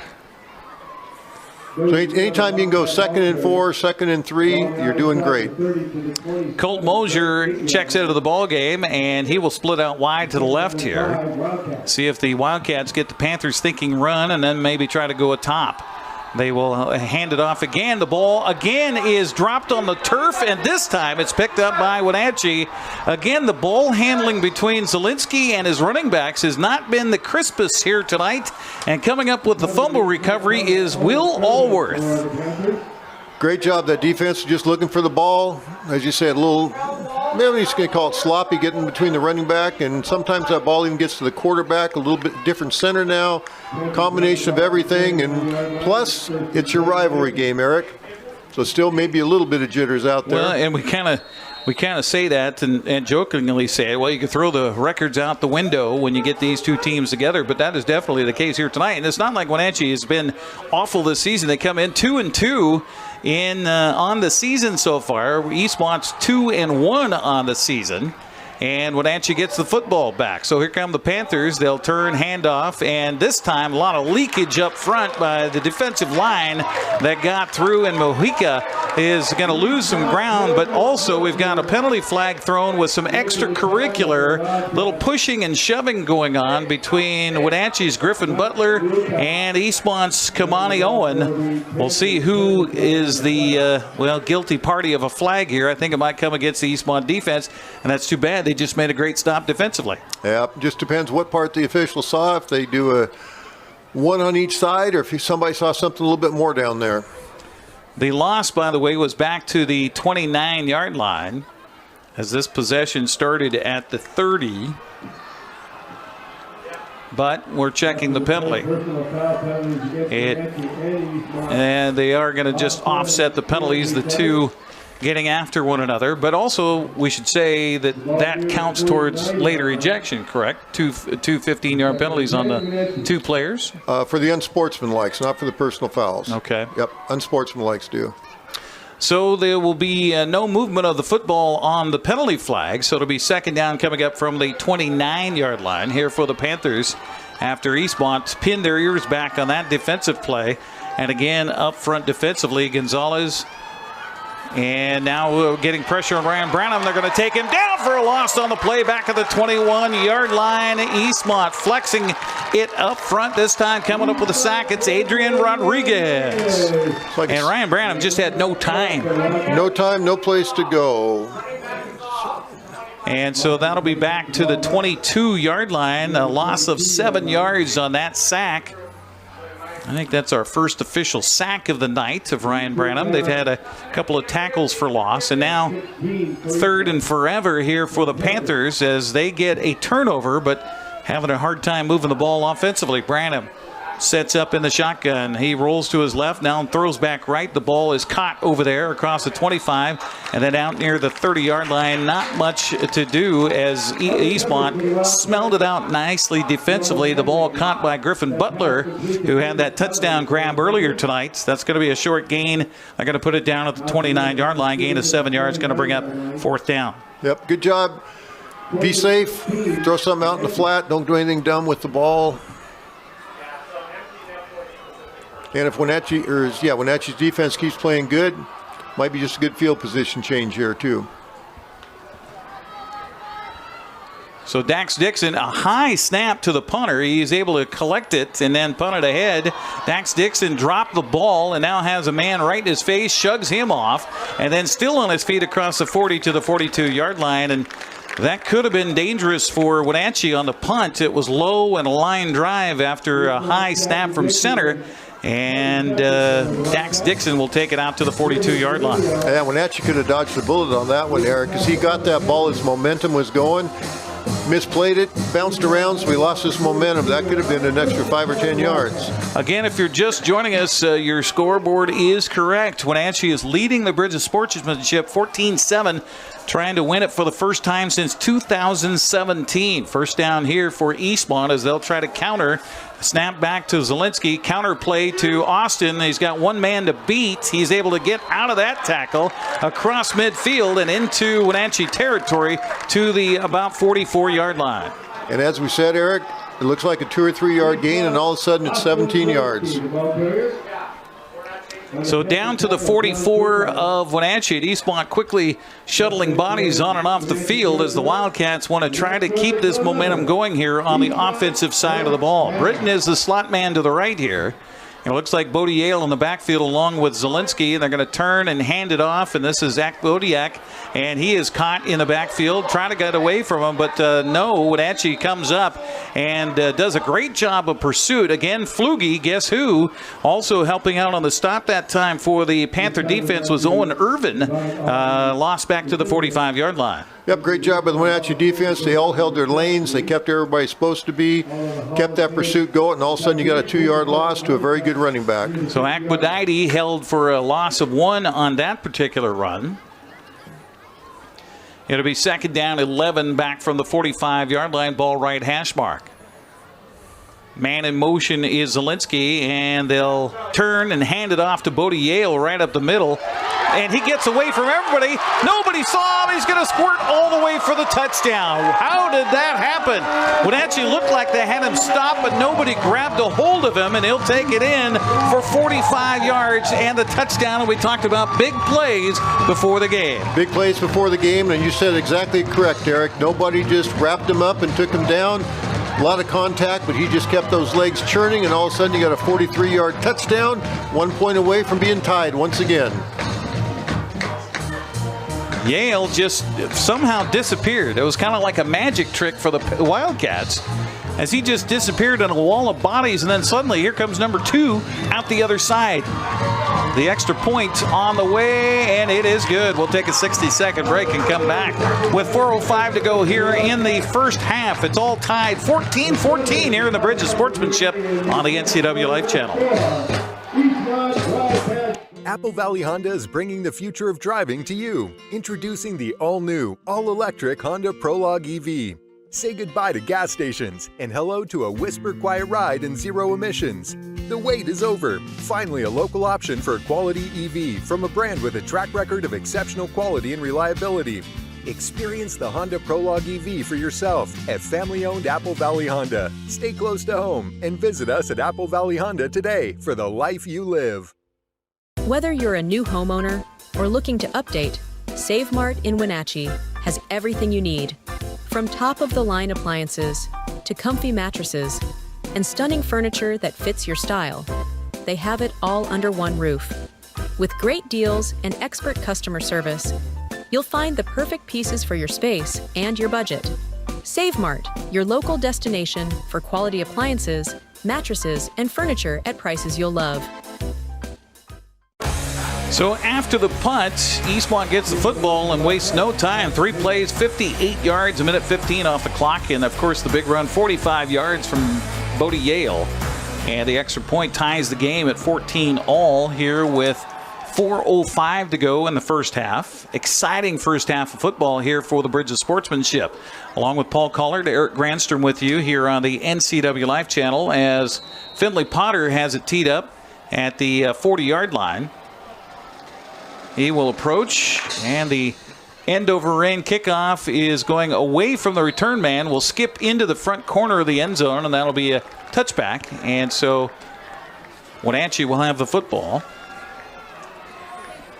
Paul, what do you think of the new kickoff rule in professional football, NFL? I'm more of a purist, Eric. I like the guys hitting each other and doing the stuff down the field, and it just looks funny to have that kicker back there with the referee and nobody around him, and you don't kick the ball past this yard line, there's a penalty. And oh, by the way, you got to tell us if you're going to do an onside kick. I'm kind of with you on that one. First down and 10 here from the 20 as the Wildcats come out on defense after a quick 3-play drive and score by Bodie Yale from 45 yards out. So now will Ryan Branham have an answer here for the Wenatchee Panthers at their own 20-yard line. They'll turn, handoff. There's a big hole on the left side, and then Eastmont cuts him off. The ball carrier will get across the 25 out to the 26-yard line. I think Mojica again on the carry for Wenatchee. And they've had success running the football here tonight, Paul. Yep, they've done a very, very good job. And even that one, Eric, looked like 2 or 3 yards. All of a sudden, it's 6 yards. Just amazing. Second down for the Panthers here. Wenatchee's already used 2 of their timeouts, so if they want to do a drive here before the end of the half, they're going to have to be efficient with the football. Now, part of that, the play clock winds down because Ryan Branham has to go over all the way to the sideline, get the play, and then run back onto the field. He didn't get back to the huddle until 16 seconds on the play clock. Yes. So Branham now takes the snap, handoff Mojica again. He will get a dive play across out near the 30. Should have enough for a first down. We've got a little extracurricular tossing and throwing and body slams going on, but no flag coming down this time around. And it will be a first down after the gain to the 30-yard line. And Wenatchee should feel proud of themselves doing all this yardage on the ground, not even in the air, just all that yardage on the ground, just keep pounding. And I'm guessing that Eastmont might even be a little bit shell-shocked yet about how they're doing this. I think so, absolutely, because Eastmont has, they've said their defense is where they stand and their offense is where they run. So let's see what the Wildcat defense does here. And Branham fakes the handoff, rolls to his right, looking downfield. He's got room to run if he wants. The ball thrown, and it is complete and inbounds. Coming up with the ball is Butler. Is that only his second completion of the night? It's his third completion now. Okay, all right. Out to the 43-yard line is where it sits. So a 13-yard gain there for Branham, and they get out of bounds to stop the clock.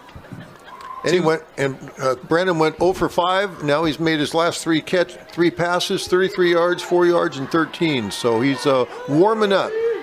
Brandon will set it up here. He's got a back to his left. I believe that's Mojica back there. Motion man from right to left is Walker. They'll hand it off and dive play. And it looked like maybe that wasn't such a clean handoff, as Eastmont got pressured defensively and takes him down. And that'll be a loss back to the 41-yard line on the carry by Mojica.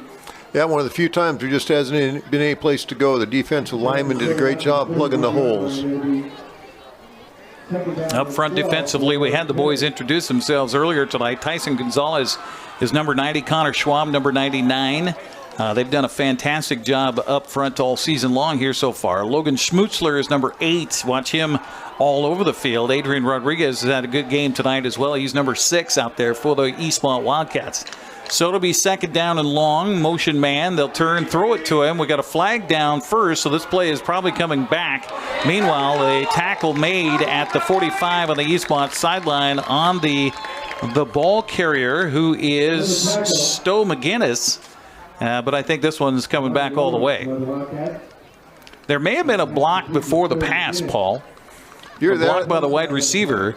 I'm just wondering everybody was even set because he had man in motion. Yeah. And then we had the wing back on the other side start popping through. So we'll see. Here's our official. Going to say motion against the offense. So good call there, Mr. Official. I never heard that much, Eric. In 28 years, I never heard good calls. So I better be up in the booth more often. How many years were you mostly at White Hat being the head referee? About the last 10 or 12 years, but I did a lot of umpiring too. Back when the umpire was back where he's supposed to be, behind the defensive linebackers. Well, now hold on. They're marking the ball from where? So they're going to say procedure against the offense is declined. Okay, so no penalty. So I'll take that off of my ledger. Yep, they're going to just say. They're going to take the result of the play. Okay. 45-yard line. And that means 4th down, right?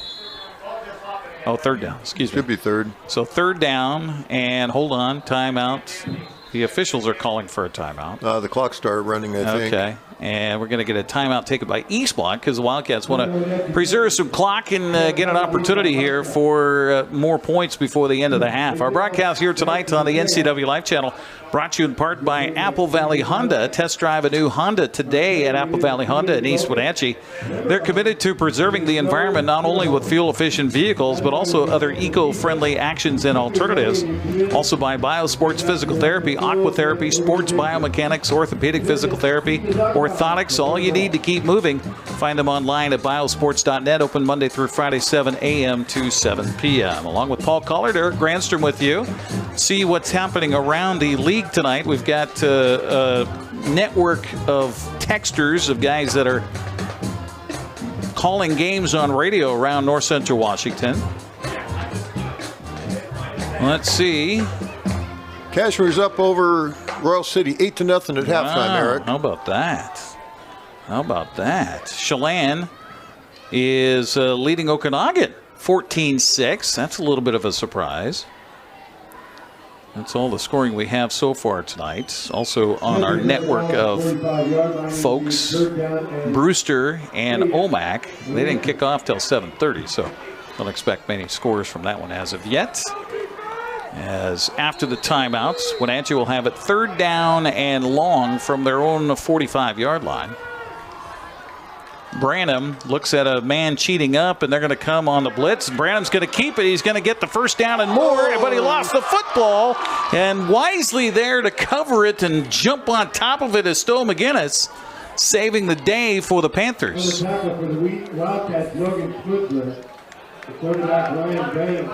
That was dangerous. It will be a 1st down after the recovery at the 44-yard line of Eastmont. So all of that turns out to be a 9-yard gain. 9-yard gain, and very good. Stowe McGinnis was there and paying attention, not just worried about the block, paying attention. Well, that was a good call, too, by Ryan Branham as he saw the linebacker come cheating up and coming on the blitz, and so he just went where he left and got the 1st down. Branham has pressure here, and he's going to be taken down for a loss on the play with a sack. Connor Schwab wrapped him up with the 6-foot, 220-pound arms he has and drops him for a loss back to the 50-yard line, and a timeout going to be taken here, I believe, by Eastmont. 2nd sack of the night in the game by the Eastmont defense as we get the timeout taken on the field with 53.1 seconds left in the half? Yes, it is. 53.1. Okay. Well, and Coach Mitchell's not really happy with his offensive lineman right now. I don't think he's inviting him over for Christmas dinner right now. I think he might be talking to him about some blocking techniques that didn't happen on that last play. Well, back in the day in college, this happened to me in college playing football, there was a backup quarterback who was not kind to his offensive line, which rarely happens. I will say that. As an offensive lineman, that rarely happens. But he was not kind, and there was an occasion, I didn't do it, there was an occasion where in the huddle, the offensive linemen turned to each other. This is after yet another berating by this quarterback who thought he was all that in a bag of chips. And we just said to each other, "Ole." The bullfighters. The bullfighters. And there was a right tackle that did an Ole block on the left defensive end. And that quarterback got a face full of face mask. So after the timeout here, 2nd timeout taken by Eastmont, Panthers will have it 2nd down from the 50-yard line. Eastmont defense up front, 4-man front. They'll turn, hand it off, and getting a handful of almost a helmet was a defender up the middle, and I think again it was Connor Schwab right there. Short gain on the play. In fact, maybe a half a yard is all. Brings up 3rd down.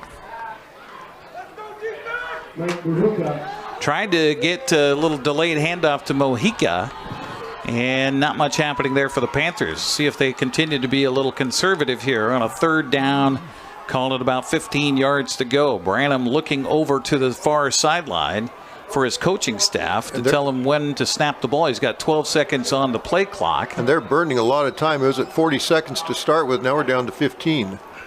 Well, and Eastmont's finally going to take a timeout here. Oh, was it Wenatchee taking the timeout? Okay. So Wenatchee timeout, that's their final here the first half. Again, coming up at halftime, we've got junior cheer camp that happened with Eastmont today. In fact, I see all the little ones gathered in the end zone on the north end here. So they'll come out, and we'll show that here on the NCWLIFE channel. And then they've got the Hall of Fame induction ceremony. So we have a 20-minute halftime, which I think at Eastmont they should give you a little bit longer with a halftime anyway, Paul, because the locker room is half a mile away, it seems. Yep. I totally agree. And every year those guys in the striped shirts guys and gals get older, so that extra few minutes to walking time is okay. Speaking of getting older, I want to give a shout out to one of our friends who has officiated for a long time. I think it's actually 50 years of officiating football. Jerry Anderson. I understand this is Jerry's last year. He's splitting time between helping out with the Chelan County Association and going over and watching his grandson play at G-Prep. So hello to our friend Jerry, and always wish you well, my friend. Yep, great guy, great official, and amazing. Give him 50 years of your time so somebody else's kids can play a game that we love. Right, and I love his stamp he's got on the bottom of his emails. Without officials, it's just recess. Amen. So Branham in the shotgun rolls to his right after the Wenatchee timeout. He gets a block, but now has trouble. We got a flag down, so this is coming back no matter what Branham does up the far sideline, as he will tiptoe his way into Eastmont territory, but chop block going to be called against Mahuika, who shows his disdain towards the call, but I think that was a good call. So tell us about that chop block. So you've got somebody who was on the line of scrimmage coming back to put pressure on the quarterback, and then you've got a stand-up running back, in this case, who goes down to hit him below the knees. Is that kind of the Yep, the first block has to be the thigh or above, and the second block has to be the knee and below, and which makes total sense because you got that, you're in your stance and you're blocking, all of a sudden you feel something up above. Well, you can deal with that, but now all of a sudden you get cut down below, and that's where injuries happen. And every one of the rules, when they get changed, is to avoid injuries, especially in the Federation rulebook, which is what the high school goes by. It's all about injury prevention. So that is just a 10-yard penalty, by the way. At least that's how it was marked off here. Yep, 10 yard. As it's back to the 40-yard line, just outside the 40-yard line. It'll be third down over again here for the Panthers. So Eastmont just letting Wenatchee kind of shoot themselves in the foot here. Might get better field position. But we're not going to get any of that because the first half will come to an end. So that's how it will end. And what a first half it was with Wenatchee. And Eastmont tied at 14 here at the Bridge of Sportsmanship. We'll come back with more from halftime here at Wildcat Stadium after this 2-minute timeout. Thanks for watching us on your local TV station, the NCWLIFE channel.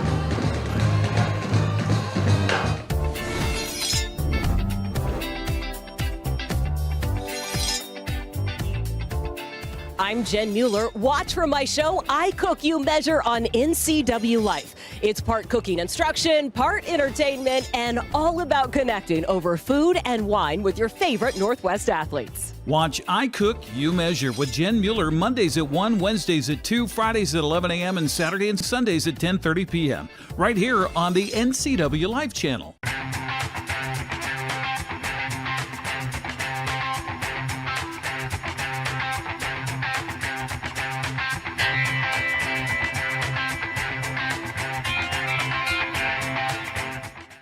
News, weather, and sports. It's all here weekdays at 5, 6, and 10 on your local news source, the NCWLIFE channel.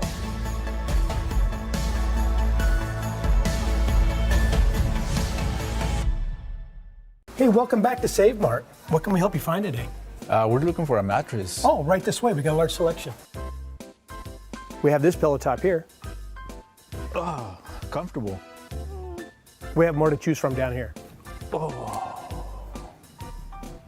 I think I have the perfect one over here for you. I guess we'll take this one. You'll find it at Full service at a low, low price.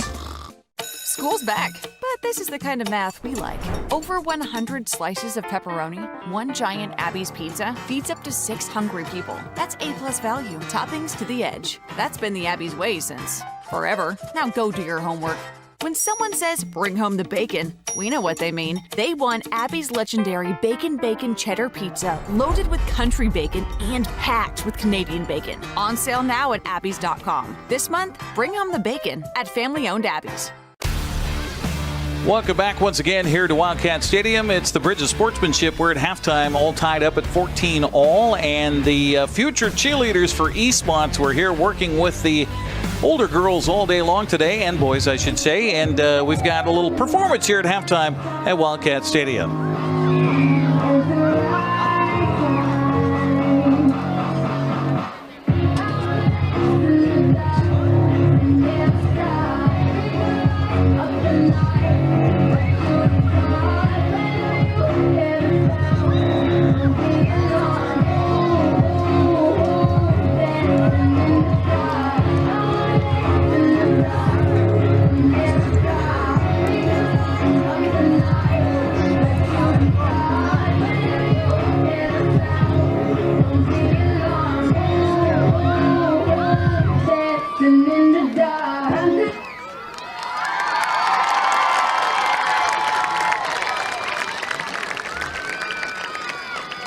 Give a big hand to the Eastmont Kitty Camp. 100 kids participating in the future Eastmont High School cheerleaders. Well, there you go. A little performance here at halftime of our Bridge of Sportsmanship for the junior cheerleaders. I think they are done. Great job by the little ones of all ages. We're going to take another timeout and come back. We'll get a recap of the first half. We'll also get you halftime stats as we continue here live at Eastmont's Wildcat Stadium. Again, our score at halftime is 14-14 in the Bridge of Sportsmanship. Back with more right after this. NCWLIFE Channel is your local TV station. We believe in being the spotlight and mirror to the communities we serve in North Central Washington. Programming on NCWLIFE would not be possible without our sponsors. Special thanks to our platinum sponsor, Alpine Air. Turn to the experts at Carrier and Alpine Air.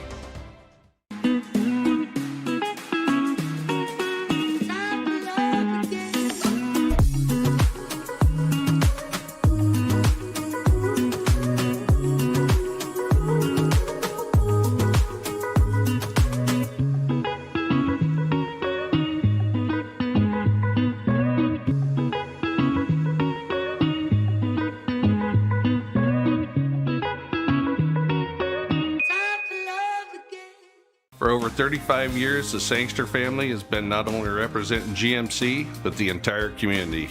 As one of the few family-owned dealerships in Washington, you can count on our personal integrity, which has spanned over 3 generations, to ensure your satisfaction. Sangster Motors stands behind everything we sell, from GMC professional-grade products and service from a professional-grade dealership. Remember, caring about your family is what brings you back to ours. Highlander Golf Course and Grill, located in East Wenatchee, offers terrific views and challenging play for golfers at every skill level. From the golf course to the grill, you don't need to be a member to dine in style and play golf too. Highlander's well-groomed fairways and greens keep it difficult, yet friendly for your regular rounds of golf or a new destination for you and your out-of-town friends. Contact the Highlander Pro Shop today to schedule your tee time, outing, or tournament. Open 7 days a week, where everyone is welcome to play and eat. Welcome back once again here to Eastmont High School Wildcat Stadium. They've got the presentation of the Hall of Fame right now. Matt Prazer being recognized as a wrestler in the class of 1997. Congratulations to Matt, a 4-year letter winner and 1997 state champion at 215 pounds. Also a 2-time regional champion. So Matt Prazer is inducted into the Eastmont Hall of Fame. Adding to that here tonight is Corey Van Lith for basketball and baseball in the class of 92. Van Lith, a dual sport standout, earning multiple varsity letters in basketball and baseball. In basketball, he was a first-team All-State selection, league and district champion, and scored over 1,000 career points. He was named North Central Washington Male Athlete of the Year in 1992. In baseball, Corey was a 3-time first-team all-conference infielder and recognized nationally as a top 20 prep shortstop. After graduation, he played basketball at the University of Puget Sound, where he continued his success. Corey Van Lith added to the Hall of Fame here from the class of 1992. Also being inducted tonight, Donnie Summers in football, basketball, and baseball for the class of 1997. Donnie earned 8 varsity letters and was named the 1997 Eastmont Athlete of the Year. In football, he was a first-team All-League wide receiver, all North Central Washington selection, and set multiple school records, including career receiving yards and touchdowns. In basketball, he was a team captain, MVP, and All-League his senior year. On the baseball field, he was a first-team All-League outfielder and part of Eastmont's 35 hit club. His all-around excellence made him one of Eastmont's most versatile athletes. So congratulations to Donnie Summers, added to the Hall of Fame here for football, basketball, and baseball. A couple of team designations here, as they will get to that here shortly, as you see Donnie Summers on your screen right now.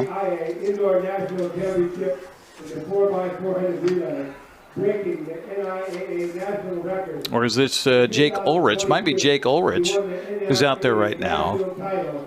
From the class of 2017, one of Eastmont's most decorated track athletes, a 4-year letterman. He set school records in the 400 meters, the 4x400 relay. Jake, an 8-time district champion, 5-time state finalist, and named Eastmont Athlete of the Year back in 2017. So how about that for Jake Ulrich? Our next 2000 inductee, As the girls bowling team. Don't know how many of the ladies here. Oh, we got quite a few of the bowlers. So this is the girls bowling team for 2017. They won the state championship. In fact, if you go back into that era, 2017, 2018, 2019, we had back-to-back state champions in bowling, girls bowling, from right here in the Wenatchee Valley. It was either Wenatchee or it was Eastmont. And getting inducted into the Hall of Fame tonight is that class and that team from 2017. Emma Montoya, Riley Cox, Alicia Hastings, Becca Maines, Sam Hines, Jace Gleason, Cheyenne Greening, Alicia Hastings, Sarah Brown, and head coach Jeremy Enders, who still has his foot involved on the lanes as the head coach at Wenatchee High School. So congratulations to the 2017 girls bowling team. Also, by the way, not to be outdone, how about the 2018 girls bowling team? State champions as well in 2018. That team consisted also of Emma Montoya, Riley Cox, Alicia Hastings, Becca Maines, Kylie Bauer, Sam Hines, Alicia Hastings, Sky Wilson, and head coach Christy Bingy. So there you go, the inductions into the Eastmont Hall of Fame here tonight at halftime here at the Bridge of Sportsmanship. Again, our score all tied up at 14-all. We'll come back after a 2-minute timeout and tell you about how that happened as we continue next here live on your local TV station, the NCWLIFE channel. When your heating or cooling system is giving you trouble, call the diagnostic doctor from Dick's Heating and Air Conditioning.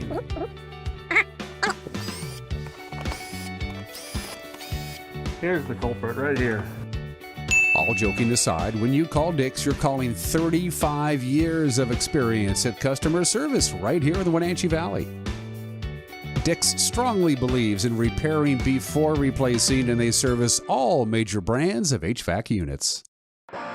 BC Outdoor Sport Fishing TV, Season 14.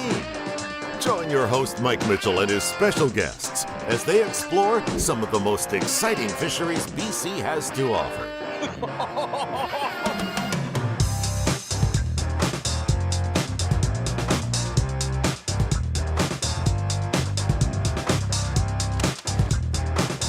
PC Outdoors Sport Fishing TV. Check your listings for airtimes. Your favorite local channel is now available for free on your smart TV and connected streaming devices. Watch live programming and catch up with the latest shows on demand. See the local stories that matter to you. NCWLIFE, now on Roku, Fire TV, and Apple TV.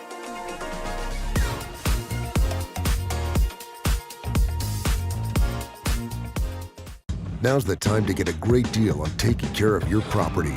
You need the #1 selling subcompact tractor in the U.S. so you can do it all and do it right. Z-Series mowers that deliver a quality cut, and Sidekick utility vehicles where durability meets speed.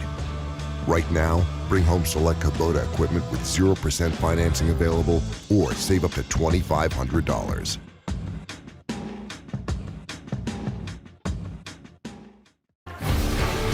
All tied up at 14-all here in the Bridge of Sportsmanship on the NCWLIFE channel, along with Paul Collard, Eric Granstrom with you. The game started with Eastmont getting the opening kickoff, and they would go 3 and out. You know, it's that tone setting, and we talked about that, about how Wenatchee would like to get off to a good start here tonight, and boy, howdy did they. Yep, Wenatchee got off to a great start.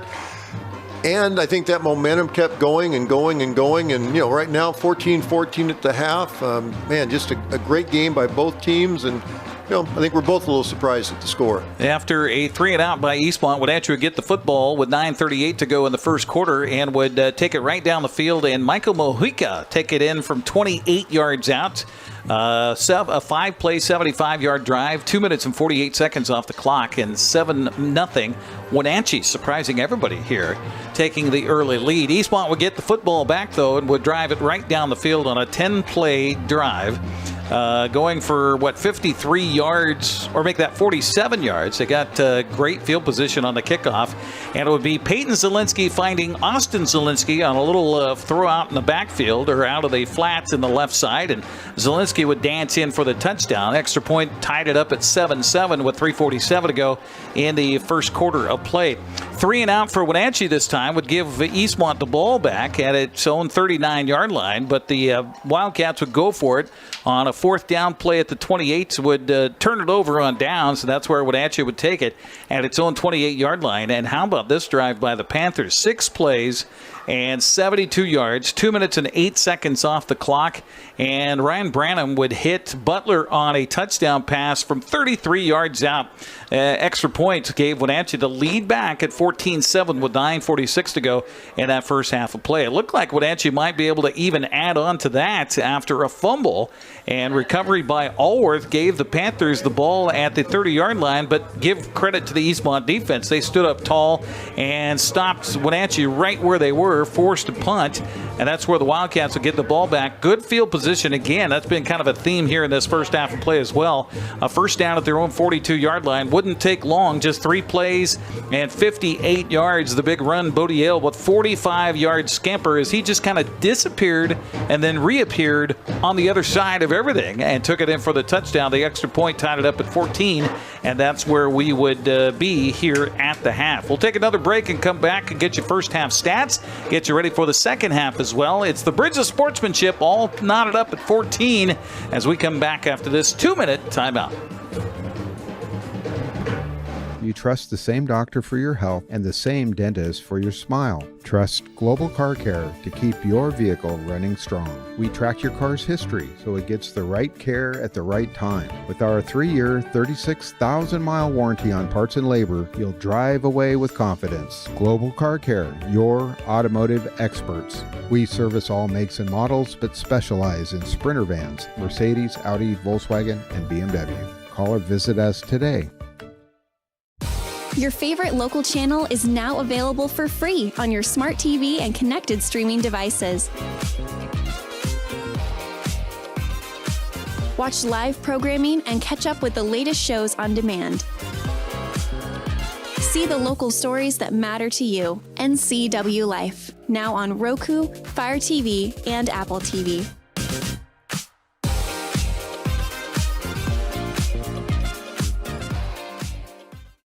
Apple Valley Honda is bringing the future of driving to you. Introducing the all-new, all-electric Honda Prologue EV.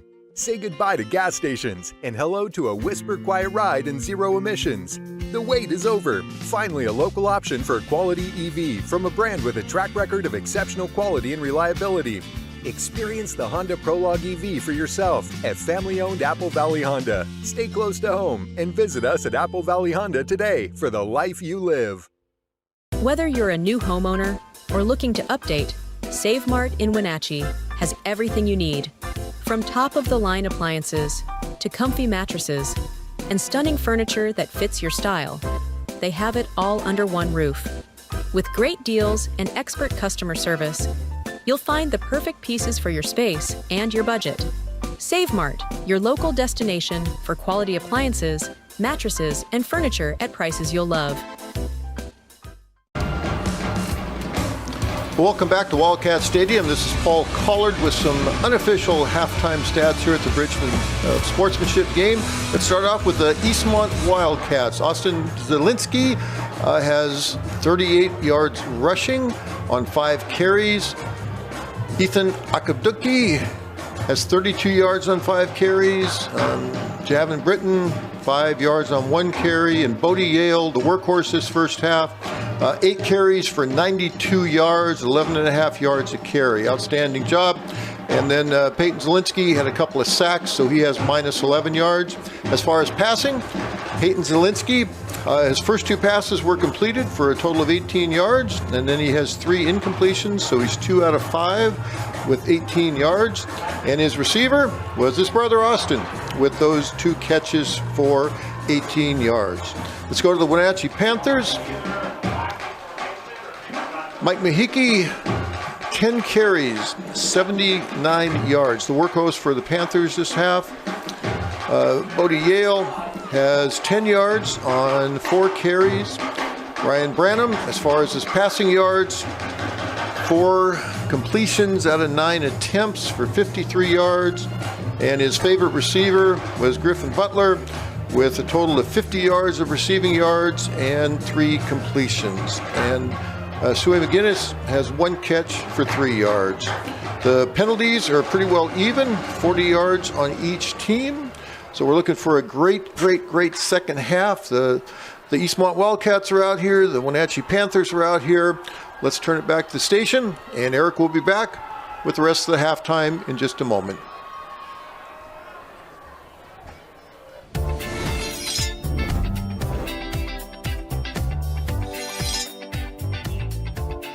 I'm Jen Mueller. Watch for my show, I Cook, You Measure on NCWLIFE. It's part cooking instruction, part entertainment, and all about connecting over food and wine with your favorite Northwest athletes. Watch I Cook, You Measure with Jen Mueller Mondays at 1, Wednesdays at 2, Fridays at 11 a.m., and Saturday and Sundays at 10:30 p.m.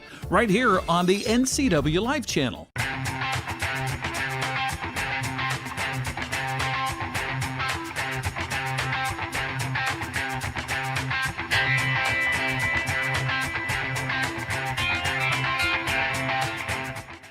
News, weather, and sports. It's all here weekdays at 5, 6, and 10 on your local news source, the NCWLIFE channel.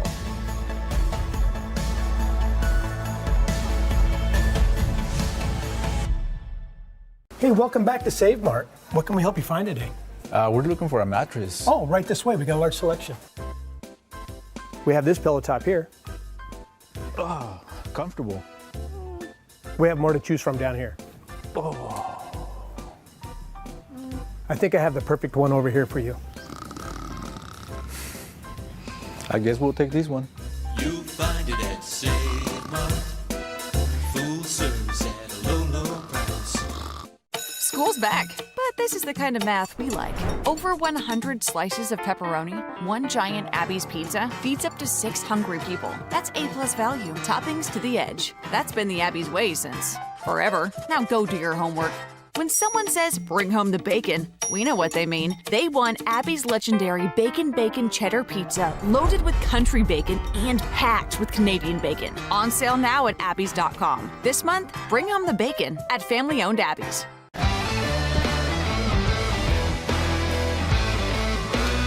So all tied at 14-14 here as we get ready for second half action.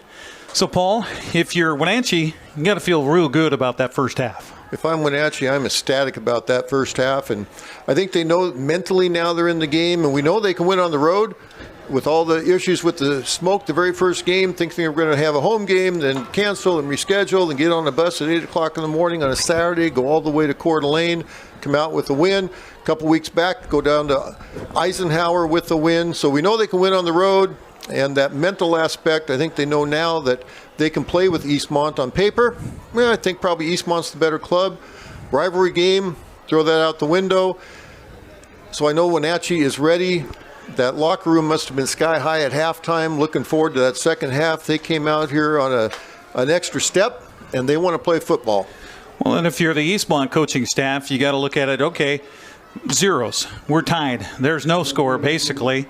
And that despite the fact that we didn't play a very good first half of football and dropped the ball all over the place. Yeah, Eastmont's probably licking their wounds a little bit. I'm sure their halftime was a little bit fired up just to get the ball club going. And they just seem like they're just that little half step. And maybe they weren't expecting the game to be this close either. So Eastmont's coming out. They both want to win. And we can talk all we want, but the fact of the matter is the winner of this game is in second place in the Big Nine Conference. Yeah, that's true. So this game means a lot for both teams right now. Well, you've got Michael Mojica and Stowe McGinnis back to return this opening kickoff, and that's something we should mention, too, is that Wenatchee won the toss, elected to defer, so another advantage for Wenatchee. They get the ball first here in the second half. Yep, they get the ball. They look like now they're trying to figure out which end zone the team's going to be kicking from and to, but Wenatchee get the ball. If they can come down the field, even get a couple, 3 first downs, get that momentum back, get those pads popping again after probably a warm locker room, come back out. It's getting a little bit chillier. Get that momentum going, and let's just see what the kind of a second half we have for both teams. This first drive for both teams is going to be huge as we go for the rest of this game. Conley McGinnis has it teed up, or will have it teed up momentarily when he gets the ball from our officials. After they not only get that halftime, which was a long halftime for both these teams to make adjustments, but also once you get back out, you got that mandatory 3-minute warm-up clock as well. Yep, that just makes us fill more air too and give our more sponsors some press here. But yeah, that mandatory 3 minutes, that's it's good, but it kind of throws some momentum off too. So here we go, start of the third quarter. McGinnis's high end-over-end kickoff will chase the return man all the way back. In fact, it'll go past him through the end of the end zone, and it'll be Wenatchee football to start off our second half, and they'll have it at their own 20-yard line. And both teams right now are high-fiving each other and getting ready, wanting to get that mental aspect of the game going. The Wenatchee offensive line's talking to each other like, let's get this under control, and the Wenatchee defense, or East Wenatchee defense, is out there, and they're just talking. They want to get this done, and they want this first pads to pop and set the tone for the second half. Well, I'll tell you that Wenatchee had some success on the ground right up the gut with Mojica in that first half of play. Let's see if they go back to that here to start the second half. Ryan Branham at quarterback.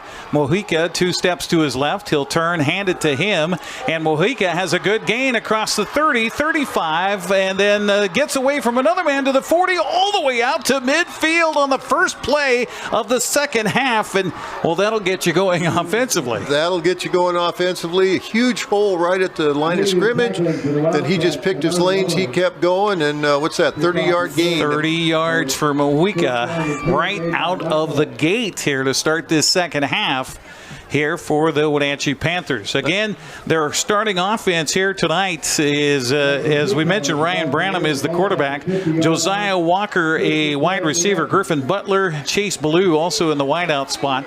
As they got 3 receivers in the formation here, a slot man or tight end to the left, and they'll turn, hand it to Mojica again, and Mojica hit at the line, but still falls forward.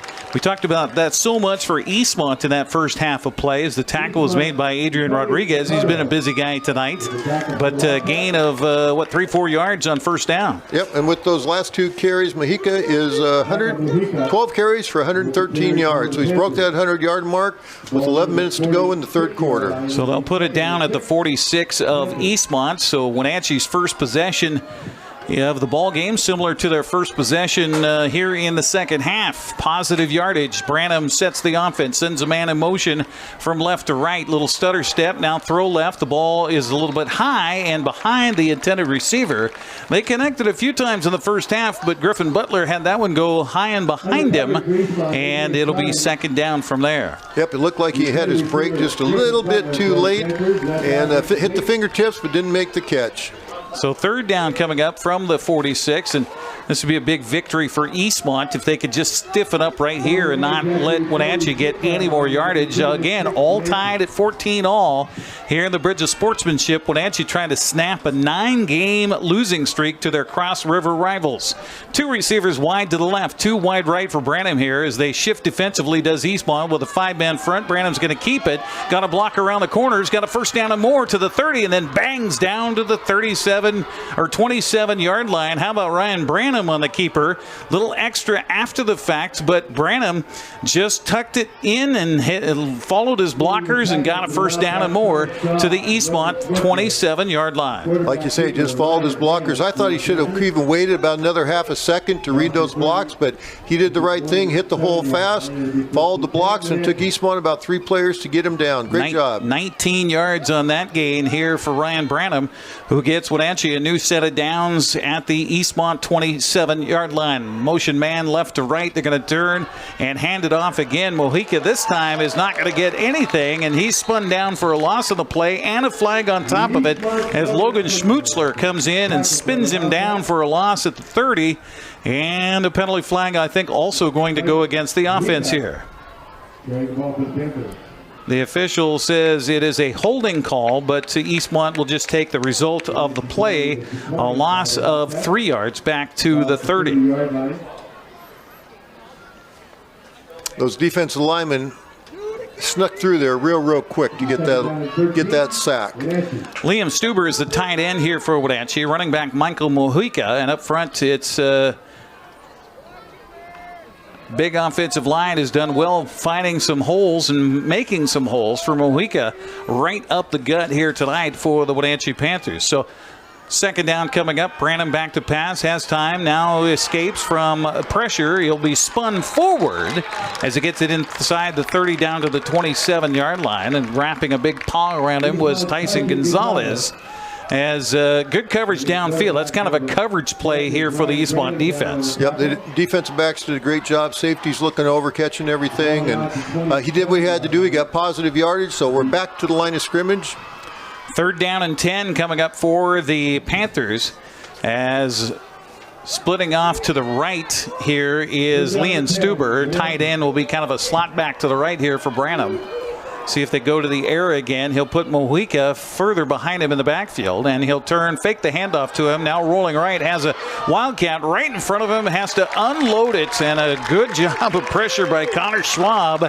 As soon as after the play fake, Branham turned around, he had 99 staring him down. It's fourth down. That was a good read by the quarterback to get that ball out by an eligible receiver. So it wasn't intentional grounding, but I think we all know that was probably just thrown to save the yardage. Yeah. Let's get rid of it. And to save his life. Yeah, I think, more to save his life, because he might have nightmares about 99 coming up tomorrow. Clock stops on the incomplete with 9:04 to go here in the third quarter. No scores yet here in the second half, as we are tied at 14. A little indecision about where to put Stowe McGinnis. They'll look his way. Will Branham now has got pressure. Now he's going to be sacked once again. Fourth sack of the night to Ryan Branham by the Eastmont defense. They'll take him down. They'll put him at the 33 on the sack. And over on downs again here tonight by the Eastmont defense. I think the defensive lineman just said, let's meet at the quarterback. And they did. Great job. Pin their ears back. And yeah, you could say you could share that sack between 3 different guys for the Wildcats here. So Eastmont with the football after the stop, and their first possession of the second half will start with 9:02 to go here in quarter number 3. All tied up at 14, and Bodie Yale is in the backfield as the quarterback here. And Zielinski lined up wide to the right, and Bodie Yale's just going to take it on a keeper, kind of a Wildcat package.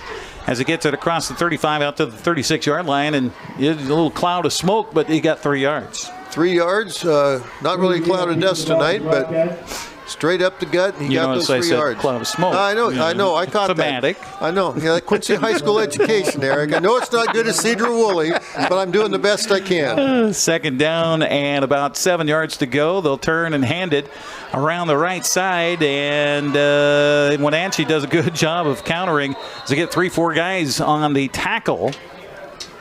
On a short give around the end that time to Akbodite, and a gain out to the 41-yard line. Carrying the ball for the Wildcats, Will Alvarez making the initial stop for the Wildcats. And Eastmont Wenatchee did a great job just reading that defense. They all held their lanes and made that play go wide. Akbodite, again, a slot man here, and they snap it right back to Bodie Yale on that Wildcat play, and Bodie Yale's going to take it ahead enough for a first down across the 45 out to the 47-yard line. Gain of 6 yards there. And he kept those legs churning, just kept churning.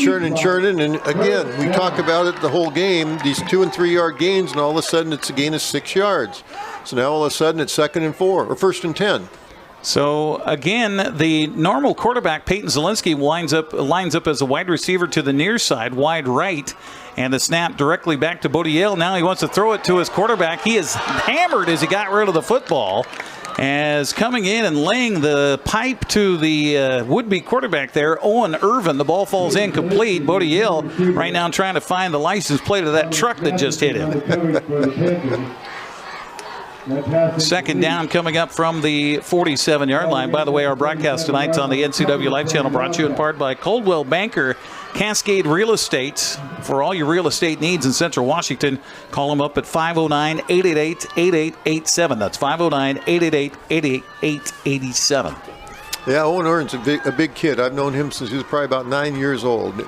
Has he been big since he was 9? He was always big, but he got bigger. Another almost turnover here for Eastmont as Akbodite collided with Austin Zielinski, and the ball falls on the ground. Well, that's 3-4 different handoff exchange problems that Eastmont has had tonight. They are able to cover it, though, and it's going to be 3rd and long after the loss back to the 43-yard line, loss of 4 yards. Yeah, for some reason, they're just off on those. It's a timing offense. Yeah. If you don't have that timing down pat, you can just make mistakes. And again, a mental mistake. Akbodite is going to line up as an up back here as they go with a rare formation with 3 guys in the backfield. Zielinski back at quarterback here, rolls to his right, has pressure, now throws, and it is incomplete as he is taken out of bounds. The officials watching closely as Flugie gave him pressure and hit him just as he got rid of the football. Incomplete pass brings up a 4th down here for Eastmont. 4th and long. Looks like about 15 to go.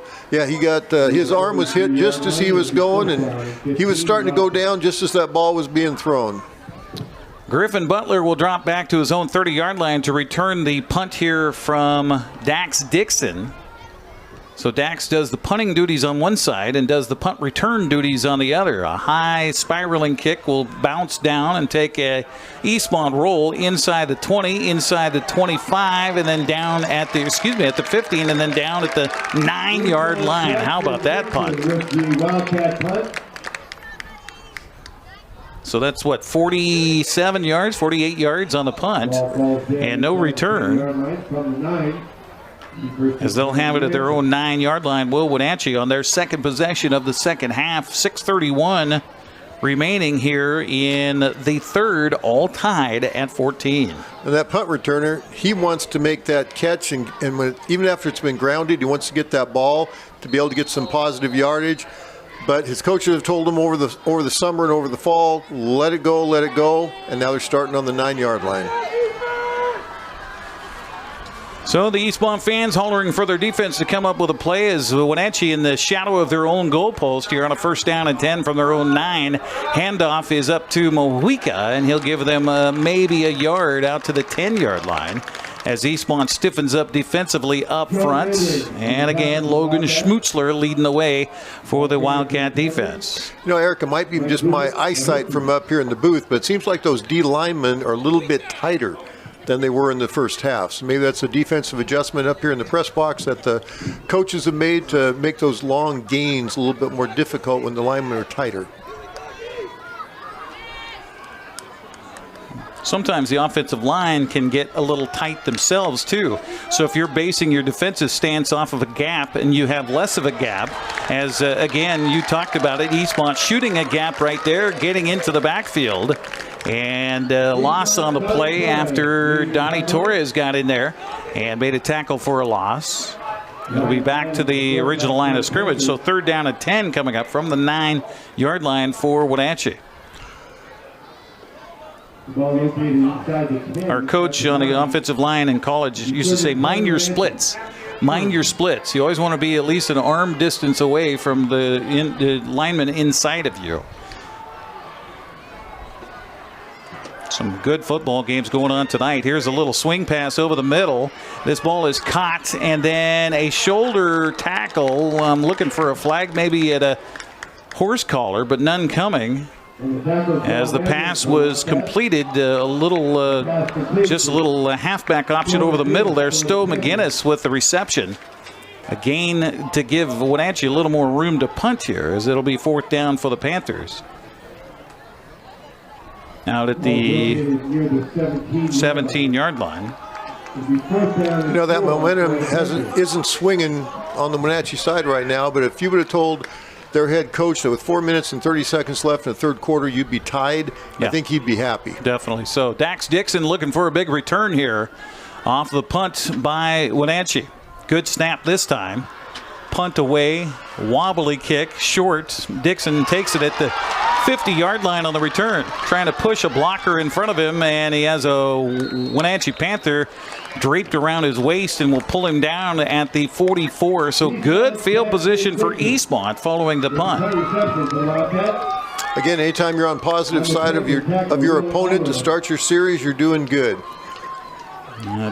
Plus territory with 4:09 to go here in the 3rd quarter, all tied up at 14-14. After this play, we'll get you some of the other scores from around the league and around the Northwest or North Central Washington tonight. Looks like Cashmere and Royal are in a Donnybrook down at Royal City tonight. Meanwhile, it is Peyton Zielinski back at quarterback. He'll send Austin in motion, and they'll hand it off up the middle to Bodie Yale. Bodie with that, just heads-up run and just keeps those legs churning. We'll take it all the way down to the 36-yard line. He's close to a 1st down. Yep, 9 yards on that carry, and again, he just did not want to be put down, and it wasn't pretty, but he got 9 yards. So Cashmere and Royal now, is this second half? Yes, it is. All tied at 8-8. That is with not much time left in the 3rd quarter. Here's another dive play left side to Yale. He's going to get enough for the 1st down here for the Wildcats as they'll take him down at the 33, gain of 3 yards. Other scores we have tonight, it is end of the 1st quarter, Omak all over Brewster tonight, 30-0. And a little bit of a surprise to me, Chelan and Okanagan are all tied at 20-20. How about that? Wow. I would have honestly anticipated Okanagan to run away with that one, but not so much so far. So here we go, 1st down and 10 for Eastmont. Handoff is Britton left side, and he just has the ball wrapped up tightly in one hand and then pushes the pile with his other as he gets a good block up in front of him to lead the way that time by Nash Mosier, and it will be down to the 25-yard line. Again, just big yardage on 1st down. 8 yards on 1st down. We'll see if they decide to go to the air or stick to the ground here. Peyton Zielinski 4 yards deep, expecting the pass from center. He gets it, turns, hands it off. This is on the run. Let's see, inside the 20 down to the 17. It's good for a 1st down. And Akbodite on the carry. I was not in the booth while you were giving the halftime stats, so I apologize. How many yards for Akbodite now? That is number 50. 50 yards 50 yards, okay. So first down and 10 for Eastmont as clock winds down here in the third quarter. Handoff, Bodie Yale. Bodie dances around one man, dances around another, gets it inside the 5, finally taken down at about the 4-yard line. Irwin comes up on the stop, but not before Bodie Yale sniffs the end zone. They'll put him down at the 3. That's his 13th carry for 79 yards, too, Eric. 14 yards on that carry. So first and goal from the 3. Turn, handoff to Yale again. This time it's Flugie who latches onto him like a picnic ride for the young kids, although I don't know if I want to carry a 216-pounder on my back, a 260-pounder on my back. Or a 216. Yeah, you want that's true, too. Second down and goal coming up from the 3-yard line. And for being a big kid, he beat that block and he got in the backfield just right after the ball carrier got it. And fortunate for Eastmont that they didn't have another bobble after he was in the backfield, lickety split. So here we go. Second down and goal from the 3 after no gain on that one. Handoff, Austin Zielinski. He's got blockers in front and dances into the end zone. Touchdown, Eastmont. And Bodie Yale not only can pack the rock, but he got the block on the corner to spring him into the end zone. Yep, beautiful run, beautiful blocking, and he saw that corner of the end zone. He was not going to be denied tonight, Eric. 3-yard touchdown run caps a drive that started on the plus side of the field at the 45-yard line of Wenatchee. So Eastmont takes the lead. And if I'm not mistaken, that's their first lead of the night. I believe so, yes. So the Wildcats will try to tack on the extra point here, and it is on the way, and it is good. We'll take a 60-second break and come back with 1:31 to go here in the third. Eastmont 21, Wenatchee 14. You're watching the Bridge of Sportsmanship on the NCWLIFE channel. NCWLIFE channel is your local TV station. We believe in being the spotlight and mirror to the communities we serve in North Central Washington. Programming on NCWLIFE would not be possible without our sponsors. Special thanks to our platinum sponsor, Alpine Air. Turn to the experts at Carrier and Alpine Air.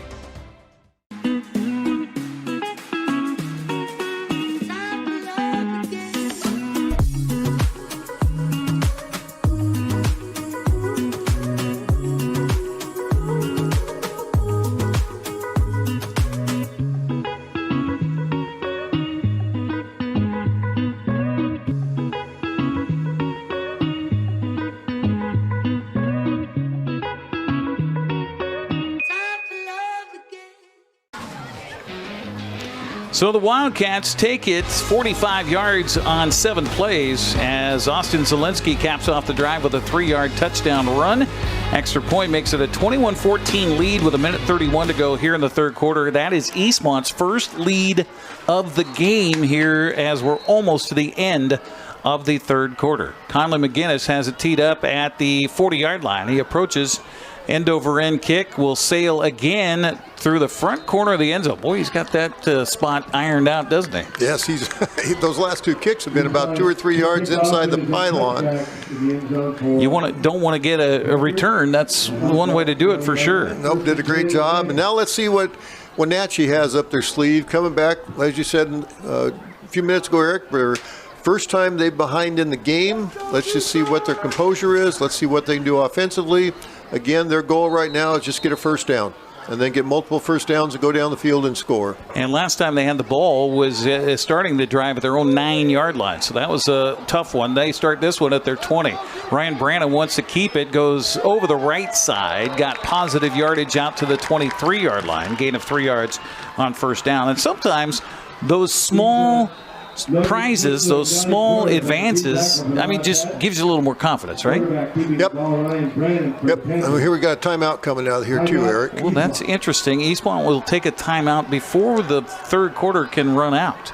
So that's an interesting choice here. It gives us a chance to thank our sponsors of Big Nine football tonight here on the NCWLIFE channel, and they include Dick's Heating and Air Conditioning. For over 50 years, Dick's Heating and AC is family-owned. They service all brands, commercial and residential. Scheduled maintenance and repairs. Call today, 509-884-6444. That's 509-884-6444. Also by Global Car Care. Your vehicle is their number one priority. Diesels and European cars are their specialty. Pick up and drop off available too. Stop by their website at globalcarcare.net. We've had 2 timeouts that are a little bit unique. Wenatchee called that timeout at the end of the first quarter with, 15 or 18 seconds left. And now Eastmont's calling one with a minute 18 left. So somebody didn't like something on the Eastmont side of the ball. So let's see what maybe a change in defense, maybe a change in coverages, but or maybe the coaches wanted to lift their spirits, as we say.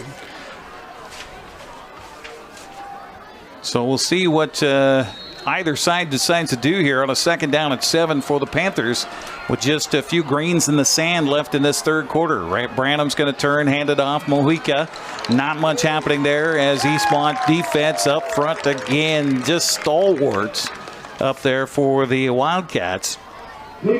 Tyson Gonzalez again. He also had some help from Logan Schmutzler.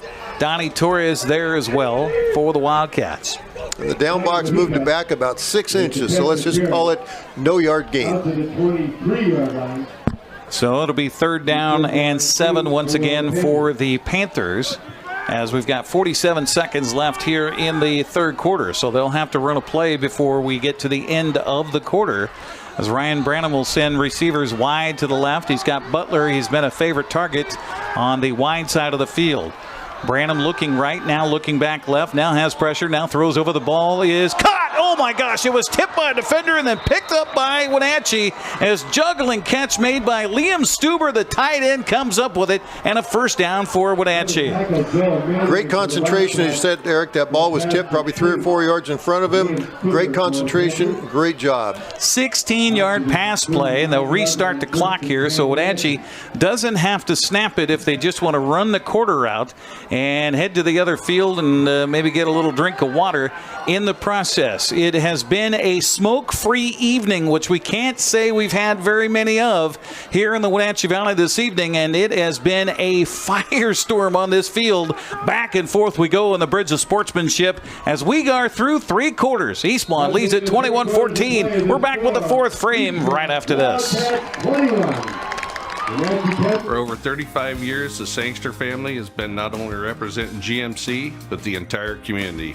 As one of the few family-owned dealerships in Washington, you can count on our personal integrity, which has spanned over 3 generations, to ensure your satisfaction. Sangster Motors stands behind everything we sell, from GMC professional-grade products and service from a professional-grade dealership. Remember, caring about your family is what brings you back to ours.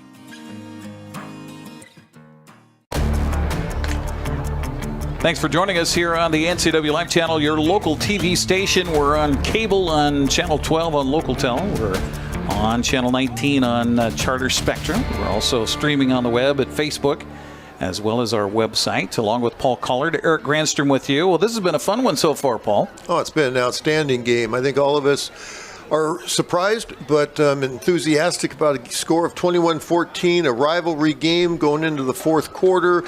Let's see who's going to take that momentum, and you never know. There could be a big break. Eastmont, the games I've seen them this year, it's 2 yards, 3 yards, and all of a sudden, boom, 35, 40, 50 yards. We haven't seen anything special teams really by Eastmont yet. We haven't seen any defensive picks by the defensive backs, but we still got a full quarter to go, and let's just see what kind of momentum Wenatchee's going to have. They only got 60 yards to tie the score, so let's see what happens. It should be a good 4th quarter. So 1st down from the Wenatchee 39-yard line after the amazing catch by Liam Stuber, the tight end. He has very few catches on the season. Back to pass, Branham looking, has time. We got a flag down, throw deep downfield off the outreached hand of McGinnis. Incomplete, but we're going to get, it's against the defense. Oh, okay. The official turns his arms around, says, wait a minute. I initially signaled against the defense. That was against the offense on a hold, so that will push Wenatchee back 10 yards. And we had a penalty-free third quarter, Eric, so both coaches should have been happy about that. But 7 seconds into the fourth quarter, we have a penalty on Wenatchee. So that'll be first down over again. And something to mention, too, is that holding still a spot foul in high school football, isn't it? Mm-hmm. Okay.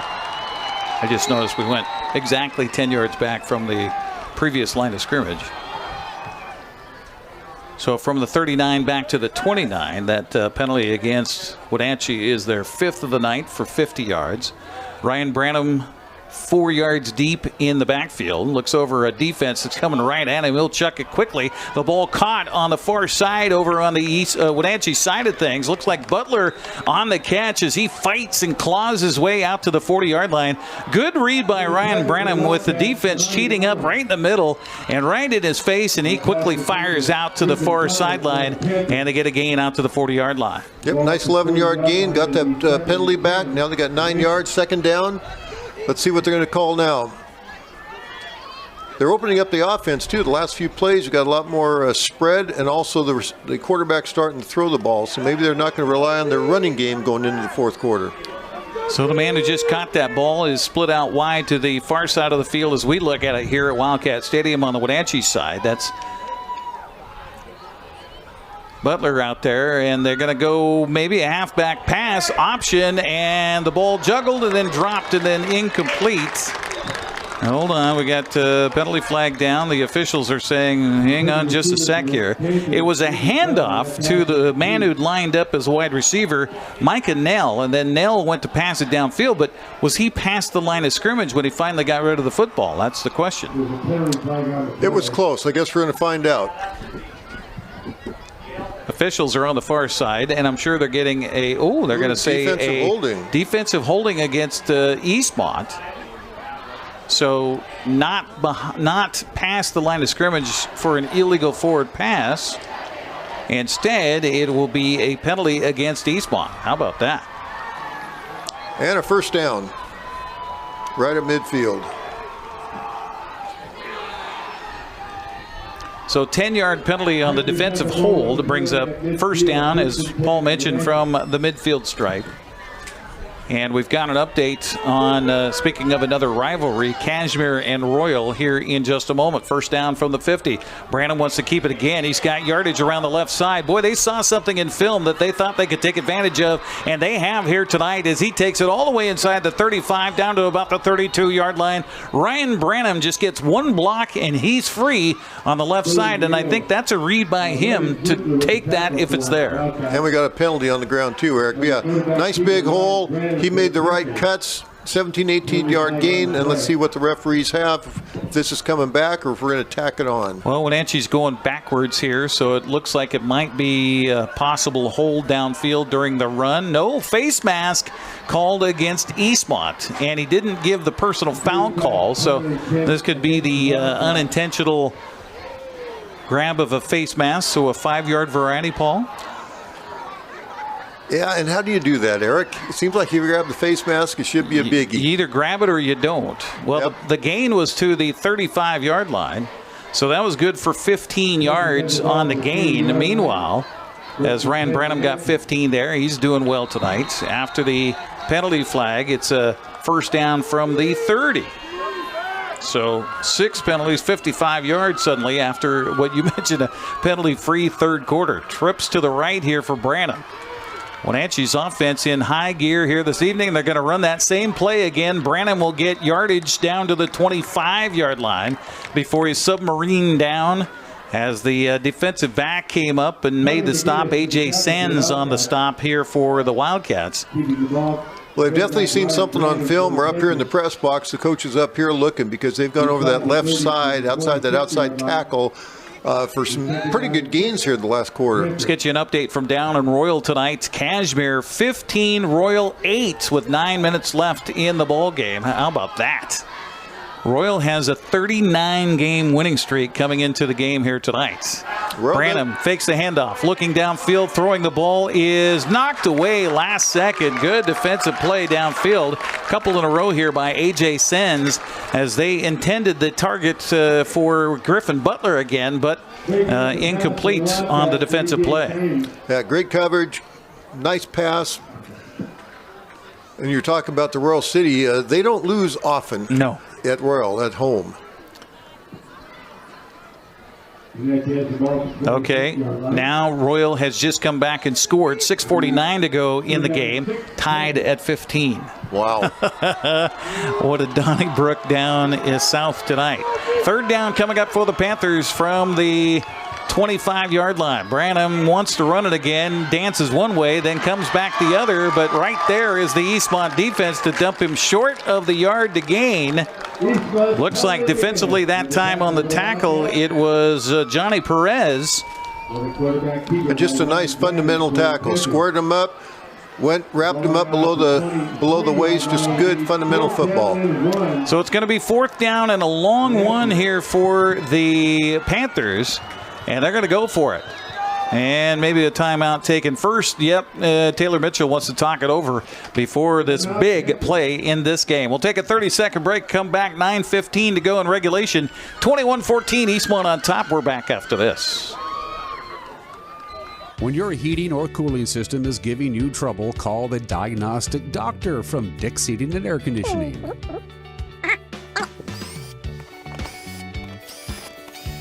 Here's the culprit right here. All joking aside, when you call Dick's, you're calling 35 years of experience at customer service right here in the Wenatchee Valley. Dick's strongly believes in repairing before replacing, and they service all major brands of HVAC units. And welcome back once again here to Wildcat Stadium. Decision time for the Wenatchee Panthers. Well, Paul Collard, I know your defense has played well tonight, but you got to go for this, right? I mean, it's a rivalry game. Oh, yeah. You're looking at 9 losses in a row to this team. You haven't beat them since 2017. You got to go for it. Yeah, I don't think there's any even thought of a field goal, because that field goal still puts them at least another score. You got to get a touchdown sometime tonight if you're going to win this game. So you might as well go for this fourth down. Get a long 1.5, 2 yards, and let's see what happens. That is a long way to go. We'll see if Branham goes to the pass here. He's got trips to the right, 2 to the left, back with him in the backfield. And now he goes, switches from right to left. Oh, hold on. He'll come out of the game, or does he? Mahuika, Wenatchee was messed up from the start on that one. I think, did they have too many men on the field? 1, 2, 3, 4, 5, 6, 7, 8, 9, 10, 11. Yeah, Mahuika, when he was in the backfield, that was 12. Yep. I guess they didn't huddle, so they didn't have 12 guys in the huddle. Didn't huddle, and they weren't at the snap. He was off, so clean play in the high school rule book and the college rule book. Within 3 seconds, you got to get out of the huddle. So high school, they got it. We had some new players coming in, so I'm guessing, we're going to have a field goal attempt. Okay. And we mentioned Anthony Garcia has a really good leg. They're going to spot him down at the 34. So a 44-yard field goal attempt here by Anthony Garcia. Angle from left to right. Snap back, spot down, kick is got the distance. It's good! Holy cow! He couldn't have kicked that from 45 yards, but he did good from the 44. That's just over the crossbar with a 44-yard field goal. And that will bring us to a 21-17 score with 9:09 to go here in regulation. We'll take a 30-second break, come back for the kickoff right after this on the NCWLIFE channel. BC Outdoor Sport Fishing TV, Season 14. Join your host Mike Mitchell and his special guests as they explore some of the most exciting fisheries BC has to offer.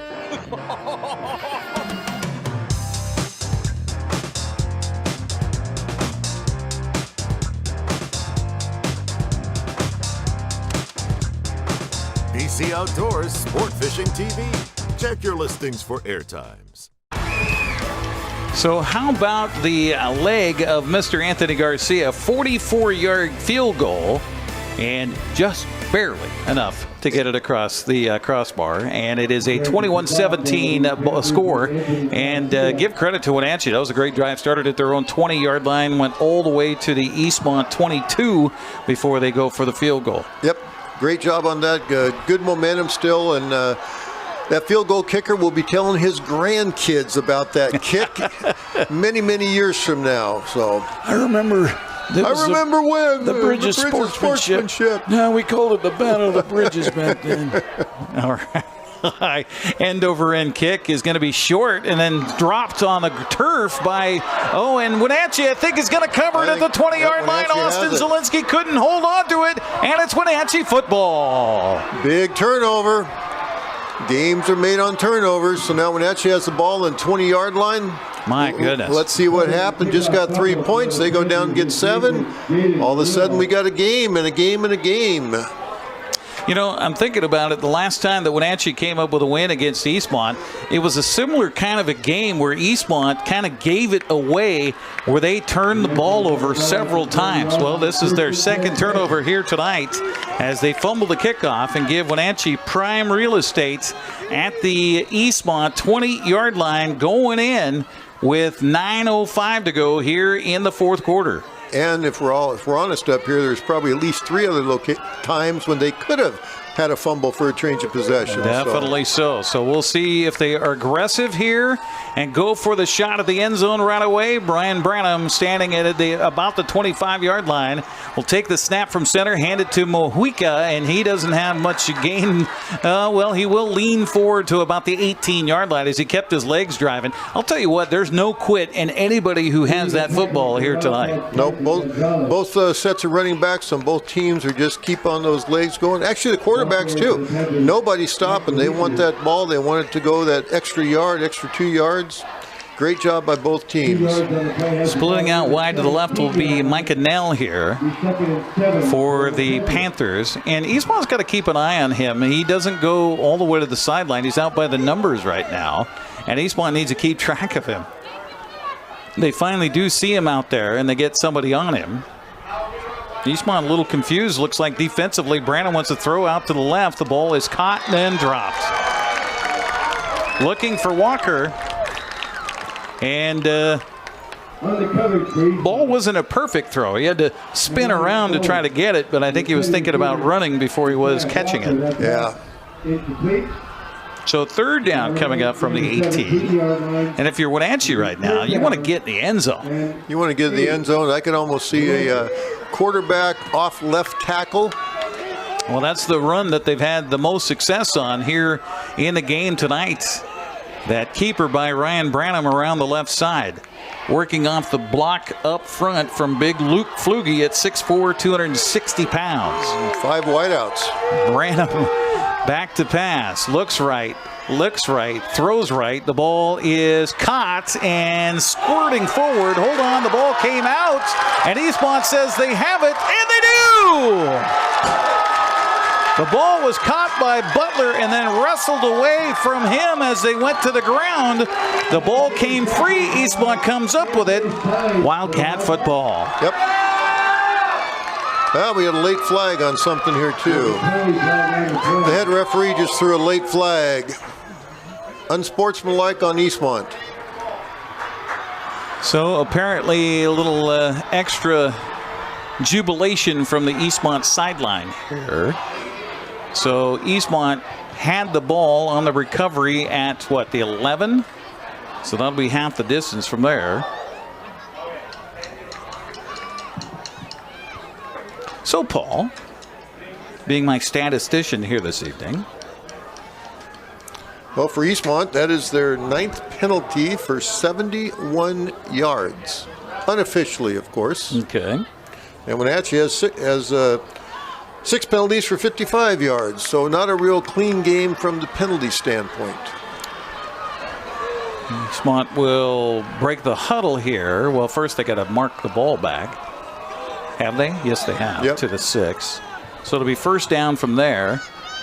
And they put the chains there as well. So first down and 10 from the about 6-yard line here for the Wildcats.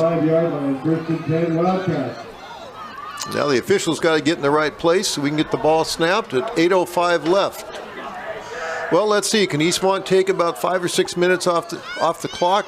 Nice. Well, this is where you got to watch it if you're Wenatchee's defense about being a little bit too aggressive and having somebody pop one for 94 yards. Zielinski standing in his own end zone will hand it off up the middle, dive play, good conservative call, and conservative gain out to the 11-yard line. 5 yards. Bodie Yale again, I think, on the carry there for the Wildcats. Yep. Oh, no, it wasn't. Bodie just came off the bench, I think. No, sorry. That was Bodie Yale on the carry. Sorry, Paul. Colt Mosier just checked into the ball game for the Wildcats. Second down, they'll snap it directly to the running back. Again, that was Bodie, and Bodie will take it ahead, maybe for a yard is all. A snap a little bit high. Again, they're working with a new center who didn't play in the offseason. Jacob Craig doing the best he can. This is the first time he's got varsity time at center, and that's not an easy one, especially when you got guys breathing right across the ball from you. Well, especially when you're making those line calls too. Third down coming up. The ball is at about the 12, 11-yard line.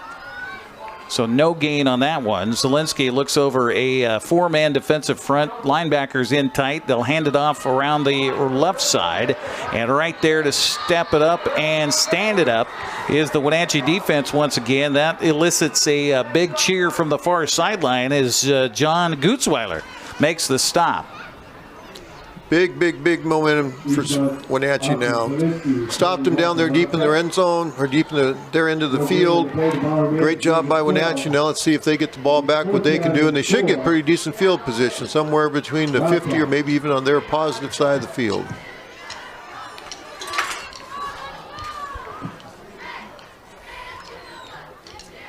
So it's Butler who's made some big plays tonight. Back to return the punt. He'll let it bounce. It'll take an Eastmont roll outside the 40 to about the 43-yard line. So about a 33-yard punt. No return for Wenatchee. Panther football at the 42 of Eastmont. Lots of time here. 6:05 to go. And if I'm not mistaken, Wenatchee did use one timeout so far in the second half. So they got two remaining. Oh, man. Got to come down to this drive right here. Yeah. And just an outstanding football. Just a great football game tonight. And two rivals, both laying it out there. And let's just see what happens this last 6 minutes and 5 seconds. Branham gets a snap, looked like he wanted to throw it, and then runs it, and he runs right into the big paws of Connor Schwab, who takes him down. Gain of maybe a yard to the 41. I think he saw a lot of green for about 2 steps. Then he saw number 99. And when he hit the ground, it was an upside down 66 on top of him. Second down coming up from the 41-yard line. Ball right hash mark as we have had a good game here tonight. Appreciate you joining us wherever you might be. If you're an alumni, thank you so much for tuning in. Wenatchee Eastmont. The Panthers trying to win this game for the first time since 2017. Ryan Branham has them set on a 2nd down and 9. Little low snap, looks left, has time. Now he wants to run, and he's going to be caught again for a short gain on the play as Tyson Gonzalez will wrap him up and bring him down at the 39 of Eastmont. He wanted to throw that ball downfield. They had 5 wideouts on that play. Nobody open. Defensive backs doing a great job on coverage. So he did the best he could. He got a couple yards, and they got possession. So 3rd and 7. Yeah, Kamani Owen out there as a DB on one side as a corner for the Eastmont Wildcats. Also A.J. Sens out there. He's had a couple of good plays here tonight. Also in the defensive backfield, Jackson Kenyon.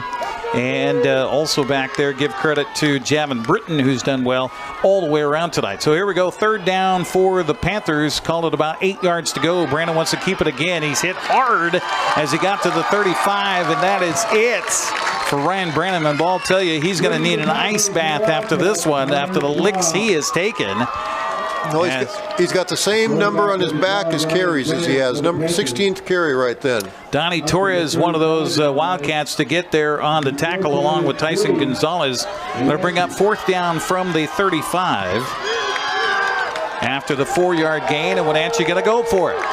4th down, about 3 yards to go here for the Panthers in the Bridge of Sportsmanship. Here comes Eastmont up the middle, throw down over the middle. The ball is caught, and it's going to be a 1st down. Hanging on to it this time on a throw that was a little bit behind him was Stowe McGinnis. He'll come up with a grab and a 1st down at the 20.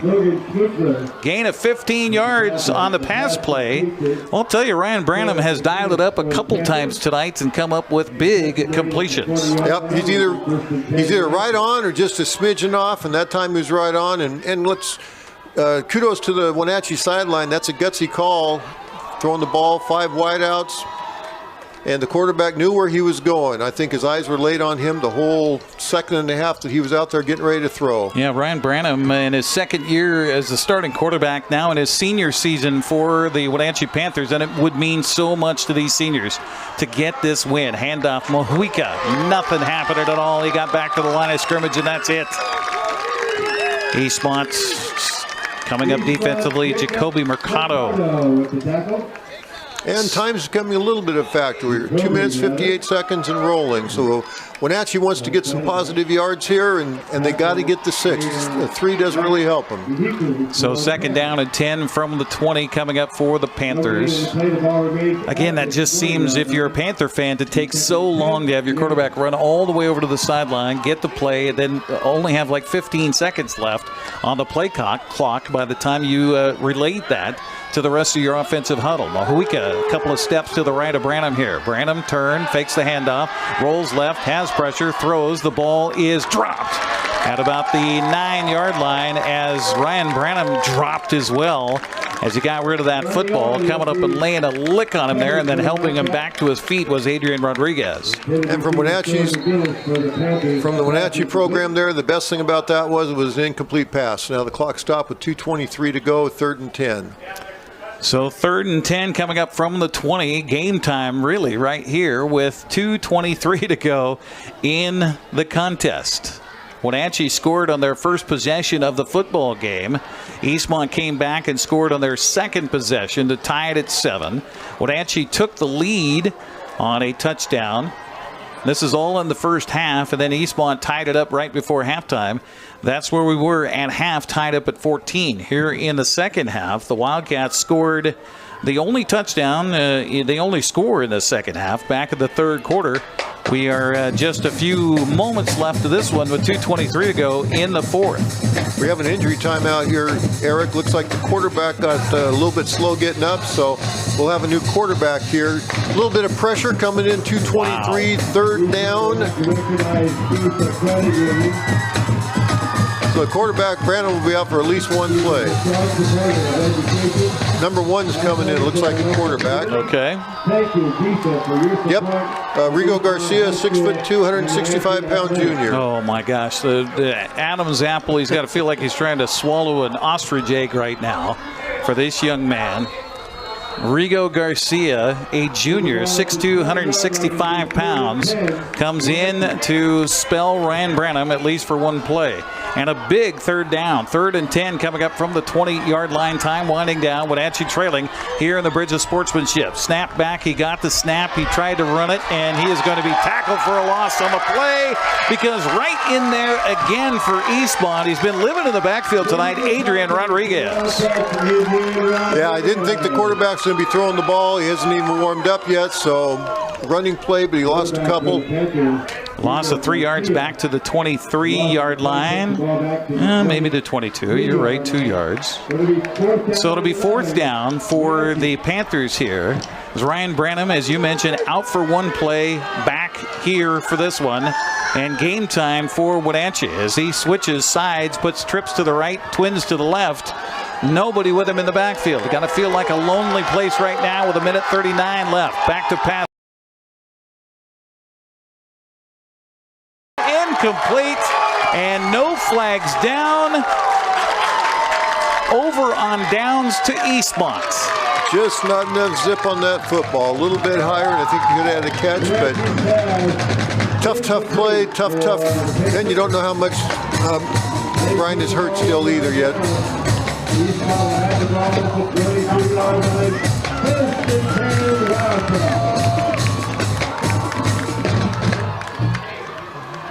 Well, Wenatchee does have 2 timeouts left if my score sheet's correct. 1:33 to go as Eastmont gets the football. Send a man in motion, Akbadite, and again, did the ball fall on the ground again? I think he mishandled it. Oh, goodness. Timeout quickly taken by Wenatchee after a loss on the play.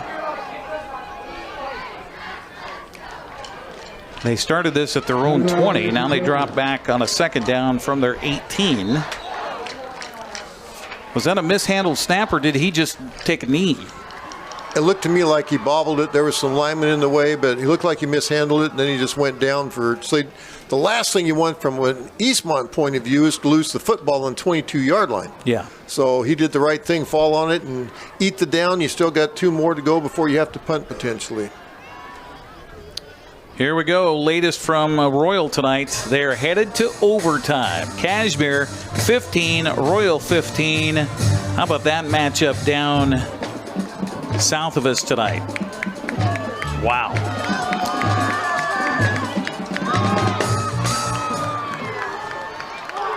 So here we go. Second down and 12 for the Wildcats. Panthers have one more chance to stop the clock here on a timeout with 1:29 to go. Eastmont just needs to hold on to the football. Zielinski. And this is always what makes me nervous, too, when you're just trying to wind the clock out, is to go in the shotgun. Yeah. This is where, if you've got the play, go under center, for goodness sakes. Snap back, and they'll hand it off, and a dive play inside. Short gain across the 20, out to the 23-yard line. And this is Britton, I think, on the carry. It is. Timeout taken, final timeout to the game here tonight for the Wenatchee Panthers. Gain of 5 yards for Britton on that one. What a game tonight, and what a gritty performance by the Wenatchee Panthers. And they had their opportunities here in the second half to take the lead back, but just could not get it done here on the road across the river here at Wildcat Stadium. And give kudos to the Wenatchee coaching staff, too. They went on the road last week, got beat pretty handily, 56-0. Yeah, in a game that they were supposed to play at home. Yeah. And then that emotional letdown of, okay, we got one of the best teams in the state coming to our building. Oh, wait, no, we got to go to their building. We got to go to their building. But after taking that major loss, they come out here tonight and they're focused. So great job by the Wenatchee coaching staff to get their kids ready for tonight's game. So third down coming up for the Wildcats, and no more timeouts left for Wenatchee. Zielinski gets a snap, hands it to Bodiale. He just wants to get a first down, but he'll have somebody draped around his legs out to the 25, 26-yard line. They'll be short of the yard to gain. Now it's a clock situation. Eastmont will have to punt it away. Yep, they'll have to punt it. I don't know if you noticed, but Bodie had both arms around that football. He was not going to lose that football on a tackle or mishandle it by any stretch. I believe the coaching staff and Jay Foster during that last timeout taken by Wenatchee probably had that very strongly worded message to anybody who had the ball in their hands. And right now, Eastmont's taking their time. They're letting that clock run down, 43 and rolling with 7 seconds left on the game clock, or on the play clock. So it'll be about 35 seconds when this is ready to fourth down punt. And Eastmont will take the timeout with 35 seconds left. Our broadcast tonight brought to you in part by Highlander Golf Course and Grill. Plan your next tournament and event today. Call the Pro Shop at 509-884-4653. Also by Sangster Motors, family owned and operated, home of the all-new electric Hummer pickup and SUV. And by Save Mart. Shop smart, shop local, serving the Wenatchee Valley since 1962. And by Valley Tractor, North Central Washington's trusted equipment and rental dealer for 75 years. We'll be in Cashmere next week, and who knows, might be the undefeated Cashmere Bulldogs taking on the Zilla Leopards. That'll be next next week in Cashmere right here on the NCWLIFE channel. And if they do come and do beat Royal City, it'll be interesting to see what they are ranked in the state rankings after beating the defending champion, isn't it, at the Royal City Knights on their home field. Right. Well, another score we have in tonight. They are running clock in the second half. Omak all over Brewster, 52-7 this evening. Again, Cashmere and Royal heading to overtime, tied at 15. Meanwhile, here we go. Wenatchee, watch them to pin their ears back and try to block this punt. Eastmont in protect mode. You know, it wouldn't be such a bad idea here if you get a bad snap or something to take it out of the back of the end zone. Dixon gets it away. It'll go out of bounds quickly. And Wenatchee will have time and will have really good field position. Yeah, he did that little bit of a rugby kick. As soon as he kicked it, he went down to his knees and grabbed his helmet like, oh, no, I didn't get enough foot on it. So, yeah, 31.9 seconds left. She ain't over yet. It ain't over. Let's see where they put the football down. They're going to put it at the Eastmont, 35-yard line? About the 37 right now. 37, okay. Since we're in baseball season, the old Yogi Berra line, it ain't over till it's over. That's right. So let's see what happens. Ryan Branham, you got to wonder about his health here as he had to come out for a play and now is back in there. As he'll come from the sidelines with a fresh call from Coach Taylor Mitchell. They run this, they practice this. This is that 2-minute drill, no timeouts. You got to get out of bounds. Here we go. The snap. Back to Branham. He wants to throw. Looking, throwing down over the middle. The ball is tipped and then picked off. And that will secure the bridge of sportsmanship for the 10th time in a row for the Eastmont Wildcats as Conley McGinnis comes up with the interception here for Eastmont. Great ball game by both teams.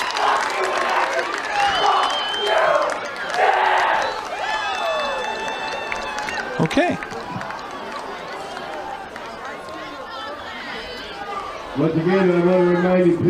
So we've got the interception and now just the kneel down. And we will head down to the field since it's only 9:30, got a half hour before our newscast coming up at 10 o'clock. So I will head down to the field. Paul will give you the stats of this one. And we'll talk to, I got to imagine the coach will want us to talk to some of the defense because they just played their lights out tonight.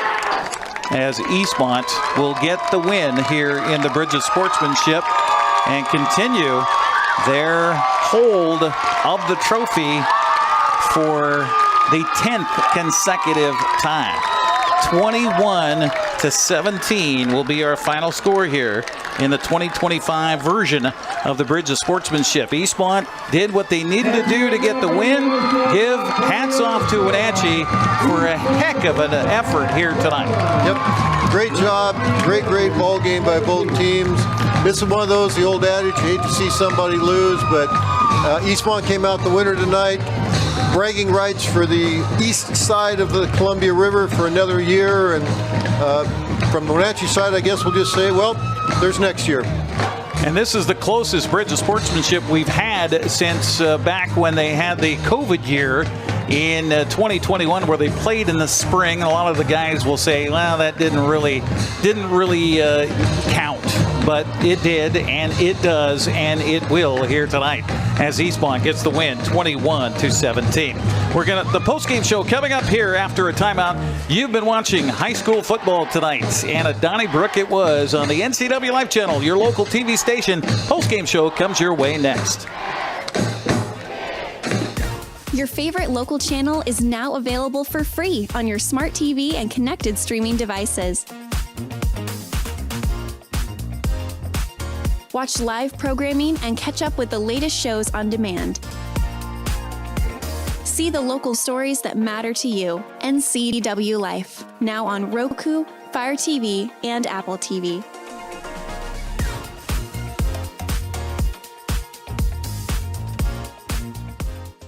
Now's the time to get a great deal on taking care of your property. You need the #1 selling subcompact tractor in the U.S. so you can do it all and do it right. Z-Series mowers that deliver a quality cut, and Sidekick utility vehicles where durability meets speed. Right now, bring home select Kubota equipment with 0% financing available or save up to $2,500.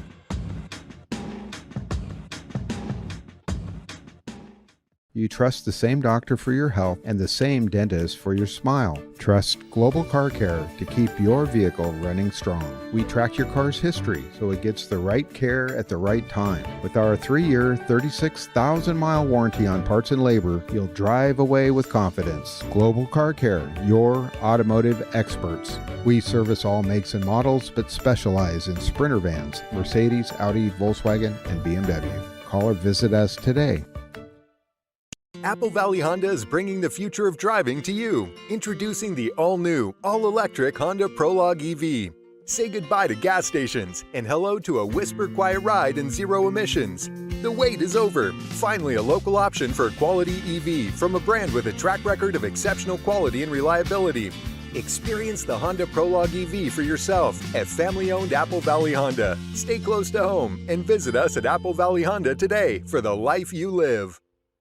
Whether you're a new homeowner or looking to update, Save Mart in Wenatchee has everything you need. From top-of-the-line appliances to comfy mattresses and stunning furniture that fits your style, they have it all under one roof. With great deals and expert customer service, you'll find the perfect pieces for your space and your budget. Save Mart, your local destination for quality appliances, mattresses, and furniture at prices you'll love. Welcome back to Wildcat Stadium. Exciting game here tonight with the Eastmont Wildcats winning the Bridge of Sportsmanship game with the final score of 21-17 over the Wenatchee Panthers. Let's look at some stats here for the Eastmont Wildcats. Let's start with some rushing. Austin Zielinski had 39 yards on 8 carries. Ethan Akadoki had 42 yards on 8 carries. Jevin Britton had 19 yards on 3 carries. And Bodie Yale, the workhorse tonight, had 17 carries for 87 yards. Peyton Zielinski came in, got sacked a couple times, so minus 11 yards in total yardage for him from his rushing. Peyton Zielinski also had 18 yards passing, no yards in the second half, but he only threw once in the second half. So he had completed 2 passes in 6 attempts for 18 yards. Bodie Yale had that halfback pass that not a completion, so he finished 0 for 1 as well. As far as receiving, Austin Zielinski had 18 yards receiving on 2 catches, and that again was in the first half. And as far as penalties, East Wenatchee had 71 yards of penalties in 9 penalties for 71 yards, something that coach will work on still.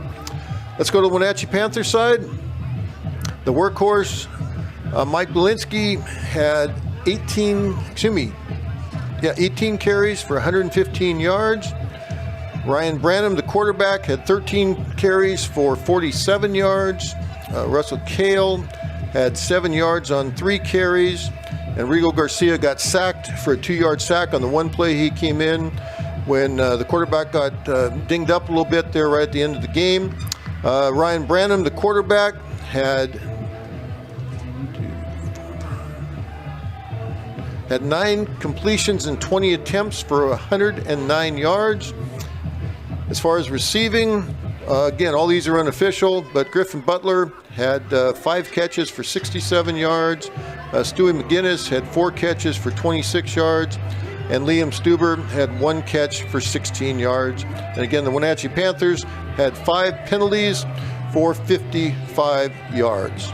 So that's it up here in the press box. Let's get the game. The post-game show will continue next down with Eric on the field with a happy Eastmont coach and players. Let's send it down to Eric after this. Your favorite local channel is now available for free on your smart TV and connected streaming devices. Watch live programming and catch up with the latest shows on demand. See the local stories that matter to you. NCWLIFE, now on Roku, Fire TV, and Apple TV.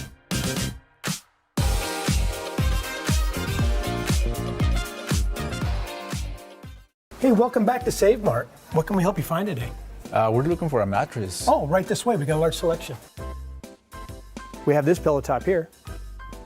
Oh, comfortable. We have more to choose from down here. I think I have the perfect one over here for you. I guess we'll take this one. You'll find it at Save Mart. Full service at a low, low price. NCWLIFE Channel is your local TV station. We believe in being the spotlight and mirror to the communities we serve in North Central Washington. Programming on NCWLIFE would not be possible without our sponsors. Special thanks to our platinum sponsor, Alpine Air. Turn to the experts at Carrier and Alpine Air. Welcome back here on the Postgame Show on the NCWLIFE channel. Bridge of Sportsmanship stays with Eastmont after a hard-fought 21-17 win. Colin McGinnis joining us now, who sealed the deal with that interception. Talk about, as you guys talked going into that, I mean, I'm sure you didn't want them to have that much time left on the clock, did you? No. We were just... Lift that up just a little bit. We were just planning on just trying to keep it like... I don't know how to put it. Deeper than the deepest, yeah. I assume, and not let anybody pass you? Yeah, can't get anything behind you. That's what my coach always says. So talk about that for you and securing that. I mean, you're a sophomore, right? Yeah. To get the interception, that means you guys hold on to that trophy. What does that mean to you? Man, that means everything. I've been working so hard for this, and it took a lot of work. You guys, I mean, every point counted here tonight. Talk about that team. You know they wanted this really badly tonight. They played you guys really tough, didn't they? They did. They gave it their all. I mean, they were battling from the get-go, and we just had to finish them. So you guys get 21 points on the board, but every single one of those extra points that you kicked, it mattered a lot, didn't it? Yeah. Do you feel pressure with that, or is it just, we're going to do what we do in practice? That first one was pretty... That was pressure, and then it just got easier and easier. Yeah. Well, congratulations. You guys going to celebrate it all? I know you took a picture here, right? Yeah, okay. did. You got to celebrate those little milestones before you get Big 9 championship, things like that, right? Yeah, certainly. Well, congratulations on the interception. Congratulations on the win here tonight, and we'll see you again here in a few weeks. All right, thank you. All right, Colin McGinnis joining us here on the Postgame Show. We're going to talk to his coach. As I went to him, I said, okay, there's got to be somebody from the defense, right? Because they made one stop after another tonight to hold on for the victory. 21-17, the final Eastmont over Wenatchee. We're back with Jay Foster coming up next on the NCWLIFE channel. Highlander Golf Course and Grill, located in East Wenatchee, offers terrific views and challenging play for golfers at every skill level. From the golf course to the grill, you don't need to be a member to dine in style and play golf too. Highlander's well-groomed fairways and greens keep it difficult, yet friendly for your regular rounds of golf or a new destination for you and your out-of-town friends. Contact the Highlander Pro Shop today to schedule your tee time, outing, or tournament. Open 7 days a week, where everyone is welcome to play and eat. When your heating or cooling system is giving you trouble, call the diagnostic doctor from Dick's Heating and Air Conditioning.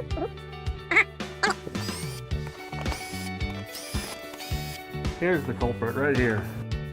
All joking aside, when you call Dick's, you're calling 35 years of experience at customer service right here in the Wenatchee Valley.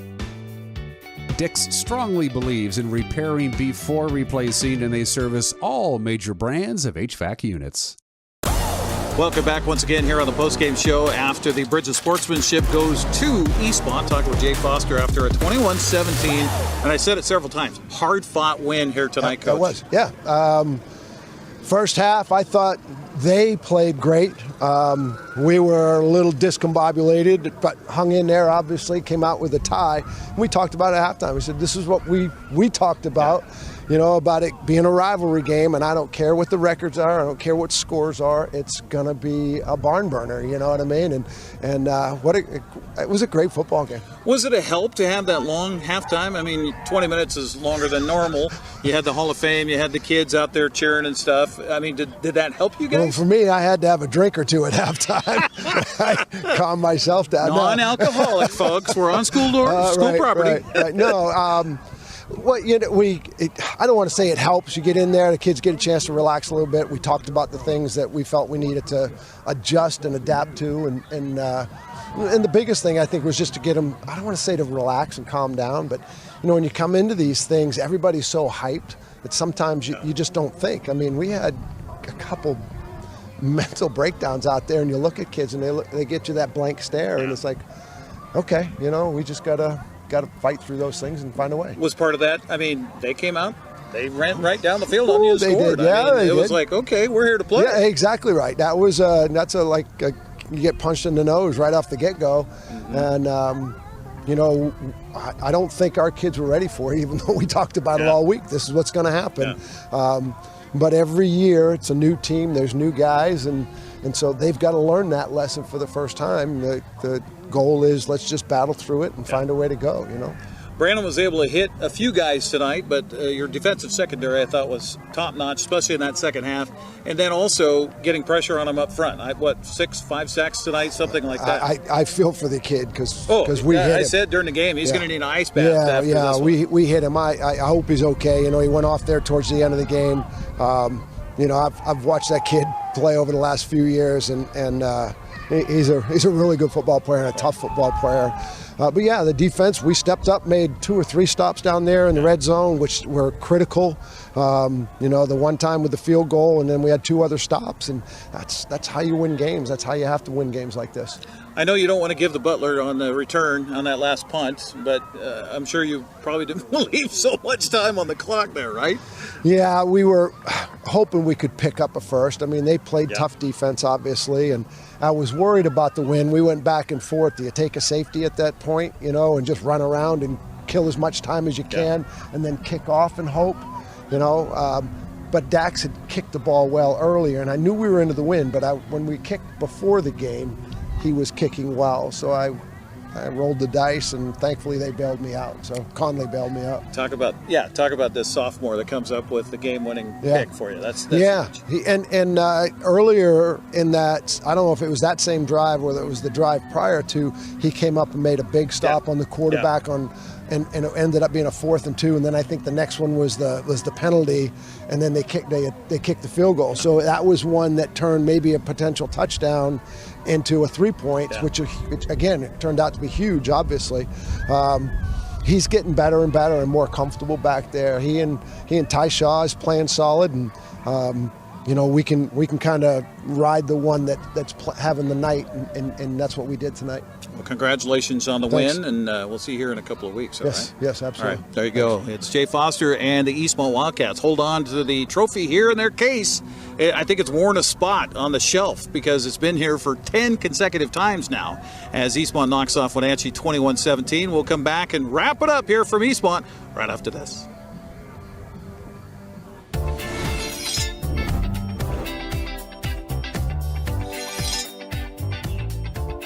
I'm Jen Mueller. Watch for my show, I Cook, You Measure on NCWLIFE. It's part cooking instruction, part entertainment, and all about connecting over food and wine with your favorite Northwest athletes. Watch I Cook, You Measure with Jen Mueller Mondays at 1, Wednesdays at 2, Fridays at 11 a.m., and Saturday and Sundays at 10:30 p.m. right here on the NCWLIFE channel. You trust the same doctor for your health and the same dentist for your smile. Trust Global Car Care to keep your vehicle running strong. We track your car's history so it gets the right care at the right time. With our 3-year, 36,000-mile warranty on parts and labor, you'll drive away with confidence. Global Car Care, your automotive experts. We service all makes and models, but specialize in Sprinter vans, Mercedes, Audi, Volkswagen, and BMW. Call or visit us today.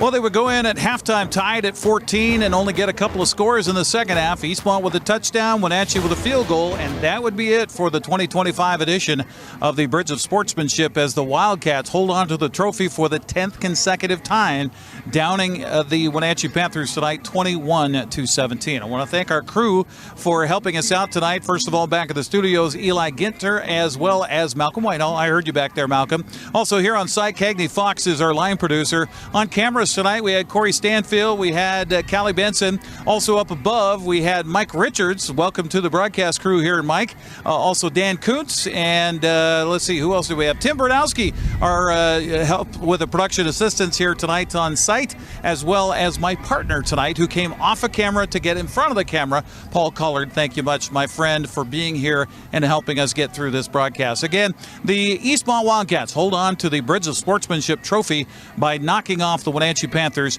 21-17. Have a good night, everybody. Handoff to Zielinski around the right side. Got away from one man, got away from two. Squirts between the deep. It's time for high school sports on the NCWLIFE channel. Today's broadcast is brought to you in part by our platinum supporter, Alpine Air Heating and Cooling. Also by Abby's Pizza, Apple Valley Honda, Biosports Physical Therapy, Caldwell Baker Cascade, Dick's Heating and Air Conditioning, Global Car Care, the Highlander Golf Course and Grill, Sangster Motors, Save Mart, and Valley Tractor. Now let's go live to the gym for high school sports on your local TV station, the NCWLIFE channel. All the way himself for the touchdown. Beautiful read by Ryan Branham. He'll score from 20 yards out.